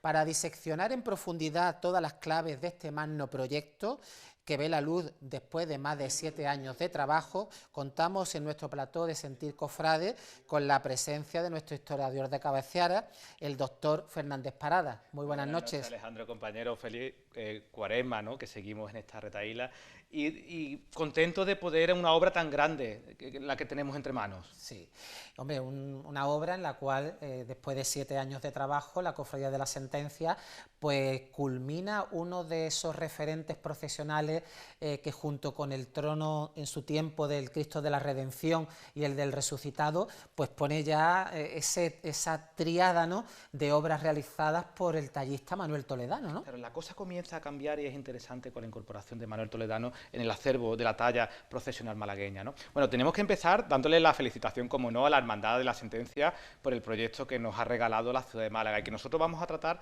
en el ratito que vamos a estar juntos de desglosar en la profundidad. Se trata de un proyecto que sustituye al anterior de Pedro Pérez Hidalgo de 1959 y que se aprueba en Cabildo en 2018 y que en este año, como habían dicho, en 2025, lo vemos en esta tendencia de verlo presentado en su totalidad. Tenemos que recordar que otros tronos, por ejemplo el del Redentor del Mundo, pues están en proceso de ejecución y lo vamos viendo poco a poco, ¿no? Pero aquí quizás se han decantado, y acertadamente, ¿no?, por presentar el trono en su conjunto, a falta del misterio que nosotros comentaremos posteriormente, ¿no? ¿Cuáles son los valores identitarios y que han puesto en marcha esta magna obra que enriquece el patrimonio, el acervo procesional malagueño? Bueno, tenemos que tener en cuenta, Alejandro, que el trono de la Sentencia forma parte de la identidad de la Semana Santa de Málaga. Es como el trono del cautivo, por ejemplo, o el trono del Señor de Humillación. Cuando pensamos en la Semana Santa de Málaga, siempre también nos viene a la cabeza el grandiosísimo trono del Cristo de la Sentencia, ¿no? Es un trono que se inspiró en su momento en los antiguos tronos de carretes, corregidos, eran bastante más grandes. Se han mencionado mucho las proporciones, y nosotros las vamos a comentar también del actual, lo que pudimos ver el sábado. Realmente en proporciones viene a ser lo mismo, es decir, lo que pasa es que están un poquito corregidas, se ha alargado, pero lo que se ha corregido realmente es sobre lo que había, no es que sea más grande que el que había anteriormente. También, y esto volveremos a comentarlo posteriormente, lo vimos en la Casa Hermandad sin el juego cabezales, con lo cual la distancia lo vemos mucho más de cerca en ese sentido. Pero tenemos que entender el trono del Cristo de la Sentencia como uno de los paradigmas de la Semana Santa de Málaga. Un trono en el que se ha gastado mucho dinero, no en el nuevo, sino en el anterior, tuvo una larga vida y hubo que echarle, bueno, multitud de reformas, y también el tiempo puso de manifiesto que llegaba un momento que había que cambiar lo que las circunstancias del siglo XXI, las posibilidades económicas de la hermandad, el refinamiento artístico al que está llegando la Semana Santa de Málaga, la actualidad, no se corresponde con esas labores, por ejemplo, de los años 50 o 60. Y es en este momento donde la Hermandad de la Sentencia decide empezar a poner orden al desorden artístico, que veremos culminado cuando llegue el grupo escultórico, que también tendremos que comentar cosas al respecto de él. ¿Qué nos podrías comentar sobre el elenco de artistas que han participado en esta magna obra? Bueno, lo primero que tenemos que comentar es que esto es lo mejor hecho por los mejores. A partir de ahí cabe muy pocas cosas que contar, ¿no?, que nosotros vamos a intentar un poco aclararlo. Cuando una obra de arte se piensa en la integridad del conjunto, como es el caso, y se busca la mejor, es decir, no hay nadie mejor al respecto, ¿no? Y esto, lo del mejor tiene muchos matices, porque el mejor no tiene por qué ser el más caro. Es el grandísimo especialista, el que mejor conoce el oficio, y como has comentado anteriormente, por ejemplo, en el caso de la talla, vemos la producción de Manolo Toledano, que seguirá creciendo cuando llegue, por ejemplo, el trono del Cristo de Crucifixión, ¿no? Con respecto a los artistas o las mentes pensantes vinculadas con nuestro trono objeto de estudio, teníamos que hablar primero del diseñador José María Ruiz Montes, que fue la persona que proyectó el conjunto y que creó un conjunto donde convivían lo escultórico con lo arquitectónico y con la talla. Y esto será importante porque es una de las características que nosotros tenemos que mencionar del trono del Cristo de la Sentencia, esta convivencia entre lo decorativo, lo escultórico y lo arquitectónico. Posteriormente aclararemos también que realmente se trata de un trono de una arquitectura con decoraciones adosadas, ¿no? Ese fue el primer punto de inicio, ¿no? Ese proyecto de Ruiz Montes, en el que se cobra vida en papel. Posteriormente empiezan a pasar muchísimas cosas en este largo periodo, desde el año 2018 hasta la actualidad. Decimos hasta la actualidad porque nuestros maestros artesanos han estado trabajando hasta el último momento, y doy fe que en algunos casos hasta hace algunas de las figuras, terminando de policromarlas, o de estofarlas, mejor dicho, hace unos días, ¿no? Tenemos que mencionar, no menos importante, la base de todo, que es la madera, el tallista o el maestro ebanista Francisco López. Es una persona con muchísima trayectoria en hacer lo que no se ve, aunque es la base de todo. Trabaja muy a conjunto con Toledano, ¿no? Efectivamente, ahí quería comentarte, es una, digamos que Toledano en la parte arquitectónica, ¿no? Podríamos considerar como a Francisco como el aparejador, ¿no? En la parte ejecutoria de la obra de Toledano. Y hacen un buen tándem y funciona muy bien. Entender el planteamiento arquitectónico toledano no es algo nada fácil, esa capacidad que tiene de echar números, ¿no? En la siguiente persona importante en este conjunto, y de los que más, por supuesto, es la figura de Manuel Toledano, hijo del desaparecido Manuel Toledano, que ya lleva mucho tiempo, que es uno de los grandes referentes en la talla, tanto en Málaga, en Andalucía, como en España. Es decir, probablemente no haya nadie en la actualidad que sea capaz de hacer lo que hace Manuel Toledano. Todo a mano, hay que Aquí reseñarlo, ¿no? Está todo totalmente tallado a mano, es una delicia además verlo tallar, cuando además Manuel Toledano suele tallar a la prima, es decir, sin dibujo preparatorio, o se hace el dibujo preparatorio y lo hace directamente. Todo lo que llega a las manos de Manuel Toledano de repente se convierte en algo exclusivo, aquí no hay repetición, no hay seriación. Y además en este caso Manuel Toledano ha hecho un poco también como la figura del director artístico, que echamos en falta a lo mejor en su conjunto, pero sí que es cierto que ha sido Manuel Toledano la persona que ha dirigido un poco, ha orquestado a todos los demás, porque sin un trono tan grande, tan complejo, requería muchísimas miradas, ¿no? De hecho, quiero llamar el detalle, por ejemplo, de la maqueta que Manuel Toledano hizo a escala del trono. Una cosa que suele hacer con casi todas sus obras. Habitualmente es un plus, pero él le ayuda a entender, y nosotros esto lo vamos a comentar después a continuación, ¿no? El trono está pensado para ser con una perspectiva, con una mirada particular, y eso él lo calcula. Es decir, decimos esto porque la visión que vimos el otro día del trono en la Casa Hermandad no se corresponde con lo que vamos a ver, y volveremos sobre esta cuestión porque es importante aclararla, ¿no? Entonces, en este sentido, Manuel Toledano, bueno, ha hecho toda la conjunción de la talla y ha hecho un poco, también ha ejercido la parte de la dirección artística del trono, ¿no?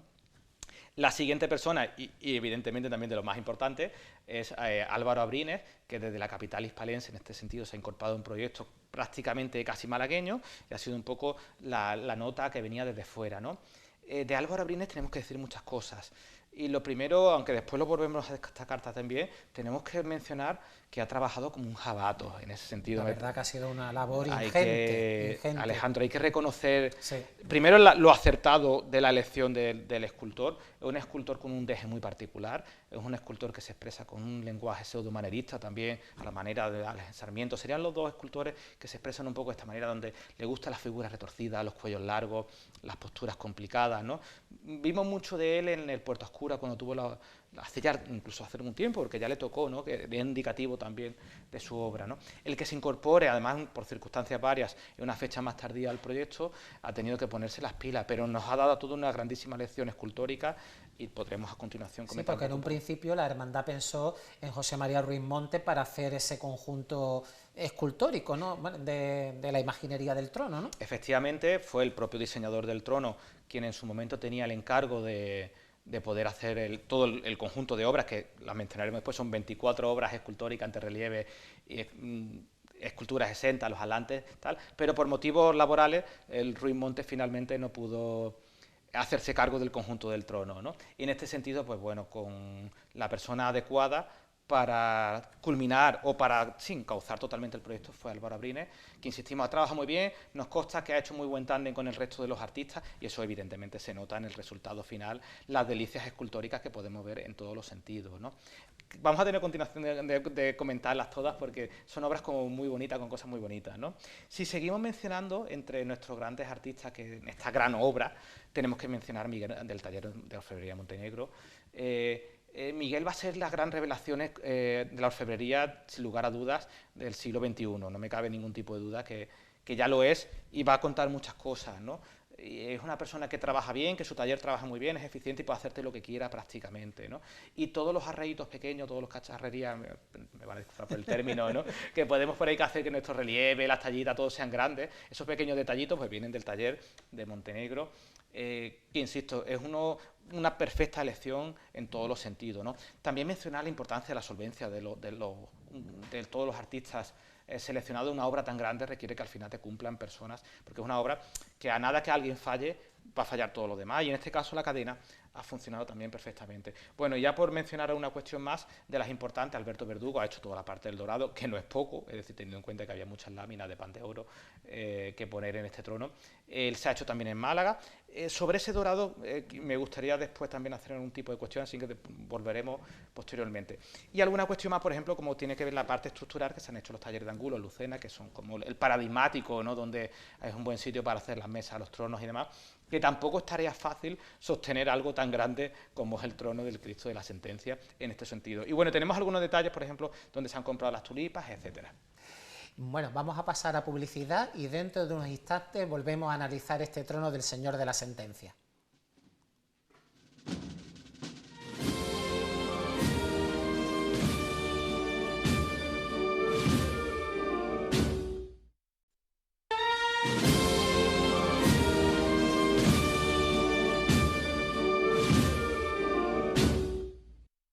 Seguimos con el profesor Paradas analizando el trono procesional del Señor de la Sentencia y estábamos hablando de los artistas y qué relación podemos hacerlo con el estilo de este trono procesional. Mira, es importante mencionar porque hay una cuestión que llama la atención, ¿no? El propio concepto de trono, ¿no? Me gusta pensar que el trono del Cristo de la Sentencia es una arquitectura a la que se ha adosado decoración. Y esto es así gracias primero al diseño original y después, por supuesto, a la labor que ha hecho Manolo Toledano en este sentido, ¿no? El crear una obra arquitectónica de este tipo. El otro día yo comentaba con un colega, si tú que trabaja en un estudio de arquitectura, si tuviese que hacer los planos de este trono, ¿cuántos dibujos tendría que hacer? ¿Cuántas medidas tendría que hacer? Y realmente son muchísimas, ¿no?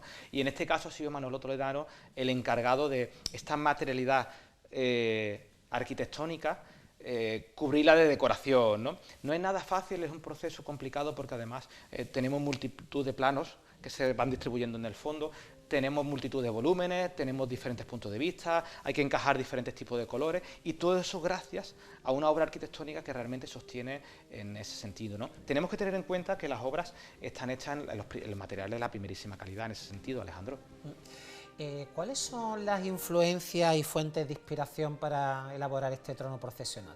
Bueno, tenemos que partir de la idea de que el trono viene del trono anterior, con lo cual ahí subyace en cierta manera como esa peana sobreelevada de lo que veíamos anteriormente. Se ha corregido a que se viese la parte de abajo, ¿no? Que había hueco entre la parte superior y la inferior del trono anterior. Como podemos ver en el caso del trono del Chiquito o en el caso del estudiante, eso pasó durante mucho tiempo en el trono de la Sentencia hasta que se cubrieron las partes inferiores, ¿no? Tenemos que decir que en esta cuestión de la arquitectura, que es un trono que se aleja totalmente de lo que tiene que ver con los bombos tradicionales y que en cierta manera lo que estamos viendo aquí no es posible verlo en otros sitios. Es decir, sería muy raro este tipo de trono encontrarlo en poblaciones, por ejemplo, del área sevillana, de influencia sevillana. ¿Por qué? Porque aquí hacemos cosas, igual que con la imaginería se está produciendo la renovación plástica de la imaginería procesional, también tenemos que decir que el diseño procesional está sufriendo, o mejor dicho, viviendo, por lo que sea una palabra positiva, uno de sus grandes periodos de esplendor en la Semana Santa de Málaga, ¿no? Es un trono muy bien diseñado, es un trono complejo, del que podemos rastrear bastantes cosas, ¿no? Como si no se ubican, el trono combina la madera dorada, los relieves policromados, el negro y el blanco, o la barbotina o el engobe, que sería un poco el término correcto, o más correcto sería específicamente decir el bizcocho, ¿no? Si fuese una porcelana, por ejemplo, ¿no? ¿De dónde viene todo esto, no? Esto evidentemente no lo encontramos en Andalucía, es muy difícil encontrar toda esta alternancia, ¿no? Aunque, por ejemplo, en la Catedral de Córdoba podemos encontrar en los púlpitos ciertas cosas parecidas, ¿no? Pero no viene exactamente de ahí. Todo esto, ¿de dónde viene la idea de mezclar el negro, el dorado, el blanco, por ejemplo, en la policromía? Pues nos tenemos que ir al área de influencia alemana, al barroco bávaro, que por cierto totalmente recomendable que conozcan el rococó y el barroco bávaro, ¿no? Esa sería la primera influencia. Y después tenemos que ir, sin lugar a dudas, a Italia, donde en este caso el diseñador del conjunto, José María Ruiz Monte, conoce perfectamente, igual que Manuel Toledano, que además me consta que es un gran amante tanto del arte centroeuropeo como italiano. Eso serían las dos primeras influencias a la hora de hablar del estilo de nuestro trono, y también, por supuesto, nuestra propia tradición castiza, en el sentido de que la madera policromada, dorada y policromada, es la gran aportación de España a la historia del arte desde el siglo XVII, ¿no? De manera específica, Alejandro, y te lo digo rápido, seguro que esa alternancia entre el oro, el blanco, el negro y demás, de manera específica, los atlantes seguro que están inspirados, y nos consta así, en la Capilla Sixtina de Miguel Ángel, y también en las figuras del día, la noche, la aurora y el crepúsculo de las capillas de Medicea, que también hizo el propio Miguel Ángel. Estos atlantes son curiosos porque además son morenitos, son morenos, café, largo de café totalmente, y damos fe de ello. Son muy morenitos y además son muy graciosos. Su función es, pues, sostener al señor de la sentencia, ¿no? Digamos que pasaban por allí, se han hecho protagonistas del conjunto, ¿no? Una de las labores que más ha destacado en este trono procesional ha sido la cuestión del dorado, ¿no? ¿Cómo funciona ese dorado en conjunción con esas tallas blancas, policromadas, esos contrastes? ¿Cómo lo ves? Alejandro, es una pregunta muy interesante y yo creo que está en la boca de todo el mundo, ¿no? Es una de las cuestiones que todos no hemos visto desde el sábado que pudimos ver el trono, ¿no? Que ya sabíamos que iba a ser así porque se anunció cuando se presentó el diseño, ¿no? Hay una cuestión que a mí me resulta bastante interesante, primero resaltando la calidad del dorado, que en ese sentido es excepcional, ¿no? Recordar también que en España ya no quedan profesionales del dorado, no quedan batihojas, y que las láminas de oro hay que traerlas desde Italia porque en España se perdió en ese sentido, ¿no? Tenemos que decir varias cuestiones. La primera, que es una cuestión personal que yo sigo sin entender, estamos encabezonados en ponerle a los tronos procesionales actuales el bol que sea amarillo, que no sea rojo. Históricamente fue rojo. El rojo le bajaba el tono a la obra de arte. Y esto lo podemos ver habitualmente en el siglo XVII, XVIII, y bueno, anteriormente también, ¿no?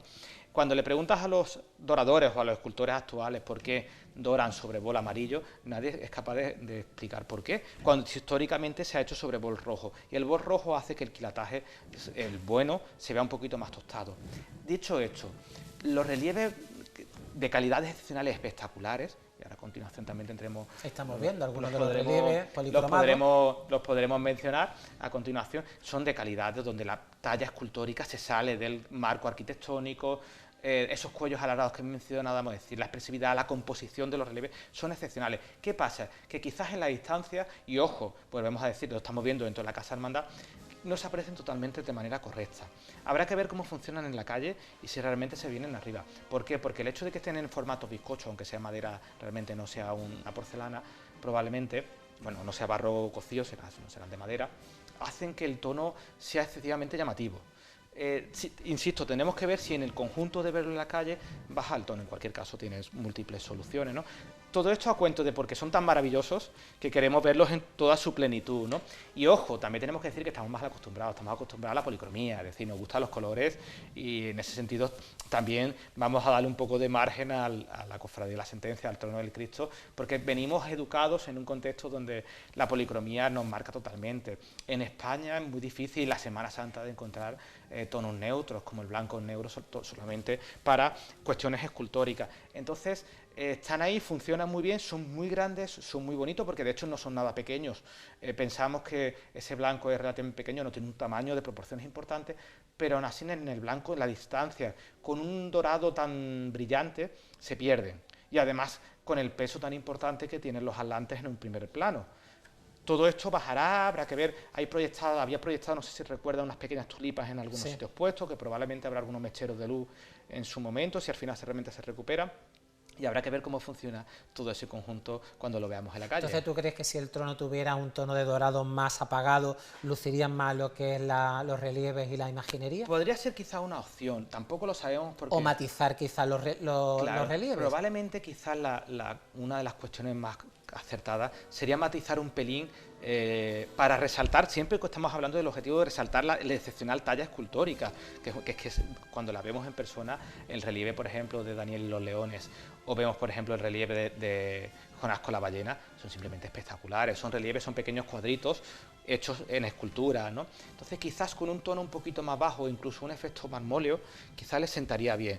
Pero bueno, vamos a darle la credibilidad de ver cómo funciona toda la calle y simplemente ser una cuestión, bueno, de que cualquiera de los maestros relacionados, el propio artista Álvaro Abrines, si no terminan de funcionar, bueno, porque se bajen y terminen por hacer un marmoleado en ese sentido, Alejandro.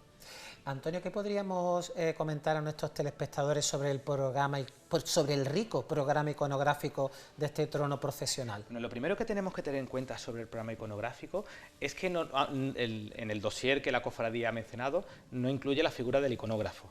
Es una cuestión que, bueno, pues sería importante porque si hay una mente pensante que también ha hecho ese esfuerzo, pues recogerlo en ese sentido, ¿no? Ya que es quien, como mencionamos anteriormente, no en relación al tema, si ha sido José María, por ejemplo, pues sería de justicia recogerlo, ¿no? Sobre el programa iconográfico, antes de explicarlo, vamos un poco a hablar cuántas esculturas hay, para ubicar a nuestro espectador.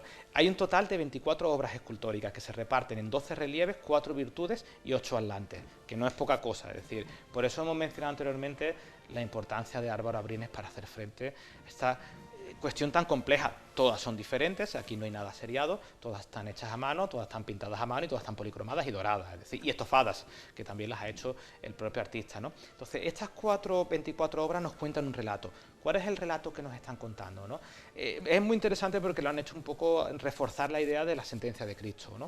Entonces, partiendo de ese es el argumental, ¿no? Ese es el, exactamente, reflejando un poco el contexto de la obra que tenemos, la escena de la pasión que representamos arriba, la cofradía ha tenido a bien representar en todo ese programa escultórico una serie de escenas que en general tienen que ver con sentencias relacionadas con la figura de Cristo o con prefiguraciones del Antiguo Testamento, porque encontramos un poco de todo. La mayoría de las escenas son casi todas del Antiguo Testamento, pero cuestiones relacionadas con la religión judía y algunas, por ejemplo, como la del Jesucristo con la mujer adúltera, pues viene de la época de Jesucristo, ¿no? Entonces, ¿qué podemos encontrar en todo esto? Por explicar un poco, para que nos ubiquemos, que a veces mantenemos el ritmo, que no es fácil añadirlo, ¿no?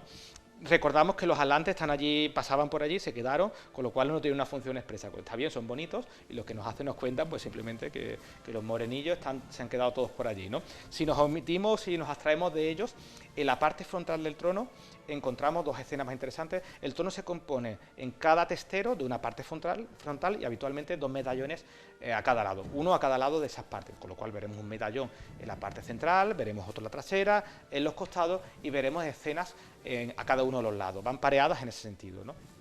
En la parte frontal y en la parte trasera encontraremos la primera parte frontal, el Cordero Divino, que derrama la sangre en relación con la comunión de Cristo, etcétera. Que desde ahí es donde parten las cintas, que nos resultan tan curiosas a la vista, que un poco recogen toda la idea del trono, ¿no? En cierta manera esas cintas vienen a reflejar la sangre que se derrama por el conjunto con la sentencia de Cristo y redimir nuestros pecados, ¿no? Esa escena frontal del Cordero Divino, por cierto, con un cáliz precioso de Montenegro que no hemos mencionado hasta el momento, los dos relieves que les corresponden a izquierda y a derecha son el pecado original, es decir, la famosa escena de la manzana en el paraíso, y el otro es la expulsión del paraíso. Son dos relieves muy bonitos, son un poquito más pequeñitos que los frontales, son más pequeñitos que los laterales, pero son relieves arquitectónicamente y escultóricamente muy, muy bien ejecutados, muy bien trabajados. Cuando los ves de cerca, notan perfectamente las cualidades artísticas y estilísticas en ese sentido, ¿no?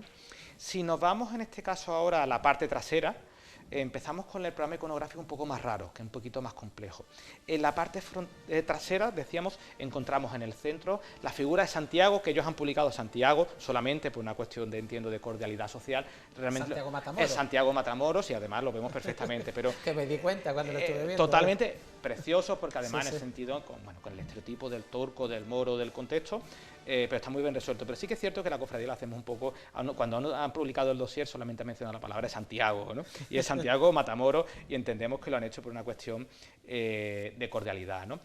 A Santiago Matamoros le corresponden dos relieves bastante interesantes, que son, y bastante grandes, que son los 7 hermanos macabeos, son mártires, y que fueron ajusticiados. Es decir, la historia de estos personajes es que en un momento determinado les obligan a a rechazar su fe, y ellos uno a uno se van negando, y al final pues los pobres le hicieron una carnicería directamente, ¿no? Hasta que llegara el último, que intentaron tentarlo de nuevo, y efectivamente ninguno quiso rechazar a su fe. La madre estaba presente, vio cómo mataron, el rey mató a sus 7 hijos, y finalmente cuando le tocó a ella, pues tampoco abjuró de su religión, y fue ajusticiada también, por no mencionar los detalles macabros del proceso de ajusticiamiento de estos personajes, ¿no? Con lo cual, esto es lo que vemos en el frontal y en la trasera. Después la cofradía ha utilizado un término bastante interesante, que son el lateral masculino y el lateral femenino, ¿no? Que son, digamos, los relieves grandes. Y entre medio recordamos que sigue habiendo, nos faltan 2 pequeños, que están en los centros y en los costados. Vamos a mencionar ahora los 4 relieves grandes de los 2 costados, del izquierdo y del derecho. La cofradía define el lateral masculino. Hay dos iconografías bastante curiosas, para mí de las mejores del trono, desde el punto de vista de lo que se representan, que son la historia del profeta Jonás y la historia del profeta Daniel. Ambos dos vienen de la Biblia, de sus respectivos libros, y la historia de Jonás nos cuenta, bueno, pues un personaje, un profeta al que la divinidad le encargó una serie de deberes, y este señor pues tuvo a bien de no hacerle caso, y para no hacerle caso pues se cogió un barco, y en vez de ir a donde tenía que ir, pues se fue a otro sitio totalmente. De hecho, es interesante porque Jonás puso rumbo a Tarsis, lo que se supone es origen mítico del 4º famoso rey mago, que parece ser que provenía de Andalucía, de por ahí de la zona del Guadalquivir, de estas tierras de las marismas, ¿no? En este momento Dios se enfada porque su profeta no le ha hecho caso ninguno, y empiezan a ponerse las cosas relativamente mal en el mar. Tanto que es así que al final, bueno, pues le dice, se da cuenta que la culpa es de él, que Dios los está castigando de manera resumida, y le dice a los marineros que lo tiren al mar, que Dios los va a salvar. Bueno, pues termina en el mar de una cuestión y otra, y hay una ballena que lo engulle. Se pasa, y es una escena muy conocida dentro de la historia del arte, porque además nos permite hablar dentro del vestuario medieval, que se prolonga en el tiempo. Y esa ballena, después pasa allí 3 días meditando, pues dentro de una ballena habrá pocas cosas que hacer. El hombre estuvo allí como 3 días, que al final Dios le dice a la ballena que lo lleve a la costa, y en la costa sale, finalmente va a la ciudad a la que tenía que predicar, que era un poquito ligerillo de casco de la ciudad, y empieza la cosa un poco a solucionarse. La cuestión continúa porque después tiene otro milagro con una parra en el desierto, pero esa historia no se las contamos de momento, ¿no? En ese mismo sentido tenemos la historia del profeta Daniel en el foso de los leones, que es una escena preciosa, tienen que verla en directo porque para mí es de las más deliciosas, es compleja. Bueno, pues la historia viene a ser en el tiempo del rey Darío, pues digamos que Daniel se convirtió en un personaje importante en la corte del rey Darío, y el consejo asesor del rey, un poco en envidia, pues le acusó de que Daniel adoraba a su Dios, y calentaron al rey para que promulgase una ley para que esto no pudiese ser, ¿no? El castigo era enviarlo a los leones. El rey le había cogido cariño al hombre, al muchacho, y al final se tiró toda la noche pidiéndole a Dios que los leones no se le comiera. Total, que cuando por la mañana llega a ver a Daniel, pues lo que se encuentra es que Daniel está allí tan tranquilo con los leones que les han cerrado la boca porque ha venido un ángel y le ha dicho a los leones poco menos que no se lo pueden comer, ¿no? Eso es la historia que estamos viendo, que recordamos todas enlazan con esas sentencias que son prefiguraciones del Antiguo Testamento, ¿no? En el lateral femenino, lo que ellos han venido a denominar el lateral feminismo, encontramos dos historias muy, muy conocidas, porque quizás sea en clave de género. Apuntar también esta idea de que el trono tiene un sentido, se ha buscado la perspectiva de género, un poco de igualar las escenas en este sentido, ¿no? No solamente con la parte mala de la mujer en el pecado original, sino añadir otras cuestiones donde la mujer es protagonista, ¿no? Y encontramos 2 escenas, que son la escena de Esther y la escena de Susana. Las 2, insisto, ampliamente representadas con muchísimos referentes en la obra de arte. Quizás sean de las más difíciles de localizar dentro del trono. De manera resumida, la historia de Esther es que es una persona que se convierte pasa del harén del rey a ser reina, y en un poco encuentra que hay una persona que intenta promulgar una serie de leyes o instigar al rey de que promulgue una serie de leyes para castigar al pueblo judío, y ella consigue parar toda esa cuestión. Por eso es la salvadora del pueblo judío. Le cuenta al rey y a su marido que ella es judía también, porque de primera hora se había negado un poco por encima, ¿no? Y la historia de Susana es una historia con muchísima trascendencia en la historia del arte en perspectiva de género. De manera resumida, la historia de Susana nos viene a contar, es una señora pudiente que en un momento dado se ve en una encerrona, de la que la señora no tuvo culpa ninguna, pero de ahí viene parte del relato, y 2 ancianos importantes la culparon de que había tenido adulterio con respecto a su marido, ¿no? En ese momento una persona, ella pide a Dios, y Dios manda a otra persona, y digamos que un poco se destapa que todo no es correcto, ¿no? Con lo cual se salva y de ahí viene un poco la parábola, ¿no? ¿Qué más podemos contar? Hemos hablado de la parte trasera, ya tenemos lateral femenino y lateral masculino, y nos quedan esos dos grandes tondos centrales del lateral derecho, del costero derecho y del costero izquierdo, que representan uno la parábola de Zaqueo, esa famosa imagen que hemos confundido con la de la pollinica, que viene el niño sube de la pollinica, que le llamamos Zaqueo. Realmente, bueno, pues tiene que ver un publicano, una persona que dedicaba a los impuestos, que Jesucristo va a la ciudad de Jericó y como ya era conocido, pues esta persona lo quiere conocer, y como era pequeñito, pues se sube a una palmera y Jesús le dice: ven y bájate, que tengo deberes para ti, esta noche me voy a quedar a dormir en tu casa, y después un poco le acusan de que se ha ido con un pecador, ¿no? Esa es la historia del publicano, ¿no? Y por supuesto la última historia, que estas dos historias, insisto, son del Nuevo Testamento, no tienen que ver con hasta ahora todo lo que hemos contado en los huecos que hay entre los medallones principales de los laterales del trono, tenían que ver con escenas del Nuevo Testamento. Pues los dos medallones principales de los centros de los dos costeros tienen que ver con el Nuevo Testamento. Y el segundo cuenta la historia de la mujer adúltera, que toda la historia sabe que fue salvada de la lapidación por la intercesión de Jesús. Y nos queda mencionar, bueno, ya hemos mencionado el Cordero Pascual, que está en el frente, y el Santiago, que está en la parte trasera, hacerle un poco de justicia, porque además son muy bonitas de ver. Son las 4 virtudes cardinales en este caso, que son la justicia, la fortaleza, la templanza y la prudencia. Y ya para finalizar, Antonio, porque vamos mal de tiempo, ¿qué consideraciones finales podríamos hacer sobre este trono procesional que veremos en la jornada del Martes Santo? Bueno, a mí me gustaría llamar la atención de que es una obra integral, es una obra total, hecho por los mejores, es lo primero que tenemos que apostar. Es una obra en la que se ha buscado el diseño integral y la integración de las artes, donde todo está pensado para que haya un diálogo perfecto, ¿no? Y tenemos que mencionar también que es una obra sin precedentes en la ciudad de Málaga por su magnitud y por su tamaño. Y dos cosas que sí que son importantes antes de terminar. Tenemos que decir, Alejandro, como hemos dicho anteriormente, que es una obra que necesita verse en la calle. Es decir, que la postura, la colocación que tenía la Casa Hermandad era la que había y no está pensada en esa proporción. Es decir, Manolo Toledano ha tenido perfectamente la altura media de las personas y más o menos el tallaje de los hombros. Y tenemos que tener en cuenta también que para ver esa obra en su plenitud, el Martes Santo no la vamos a ver, porque el misterio actual no va a lucir, es decir, porque el tamaño de la figura, la disposición no van a lucir. Entonces tendremos que esperar a que en el futuro esté el misterio terminado para ver que la obra ya se abrirá totalmente. Y como no, tenemos que mencionar también que el futuro también pasa por el nuevo trono de la Virgen del Rosario y esos bordados que acompañen también a la Virgen del Rosario en el futuro. Pues muchísimas gracias. Creo que nuestros telespectadores se han hecho una idea bastante importante sobre lo que va a significar este estreno para la Semana Santa malagueña de 2025. Pues con esta clase magistral del profesor Parada damos por finalizado este programa de hoy, esperando haber concitado el interés de nuestra fiel audiencia, a la que emplazamos en la jornada del próximo jueves en una nueva edición de Sentir Cofrade. Hasta entonces, vivan con intensidad este periodo cuaresmal que parece correr de modo inexorable. Sean felices y buenas noches.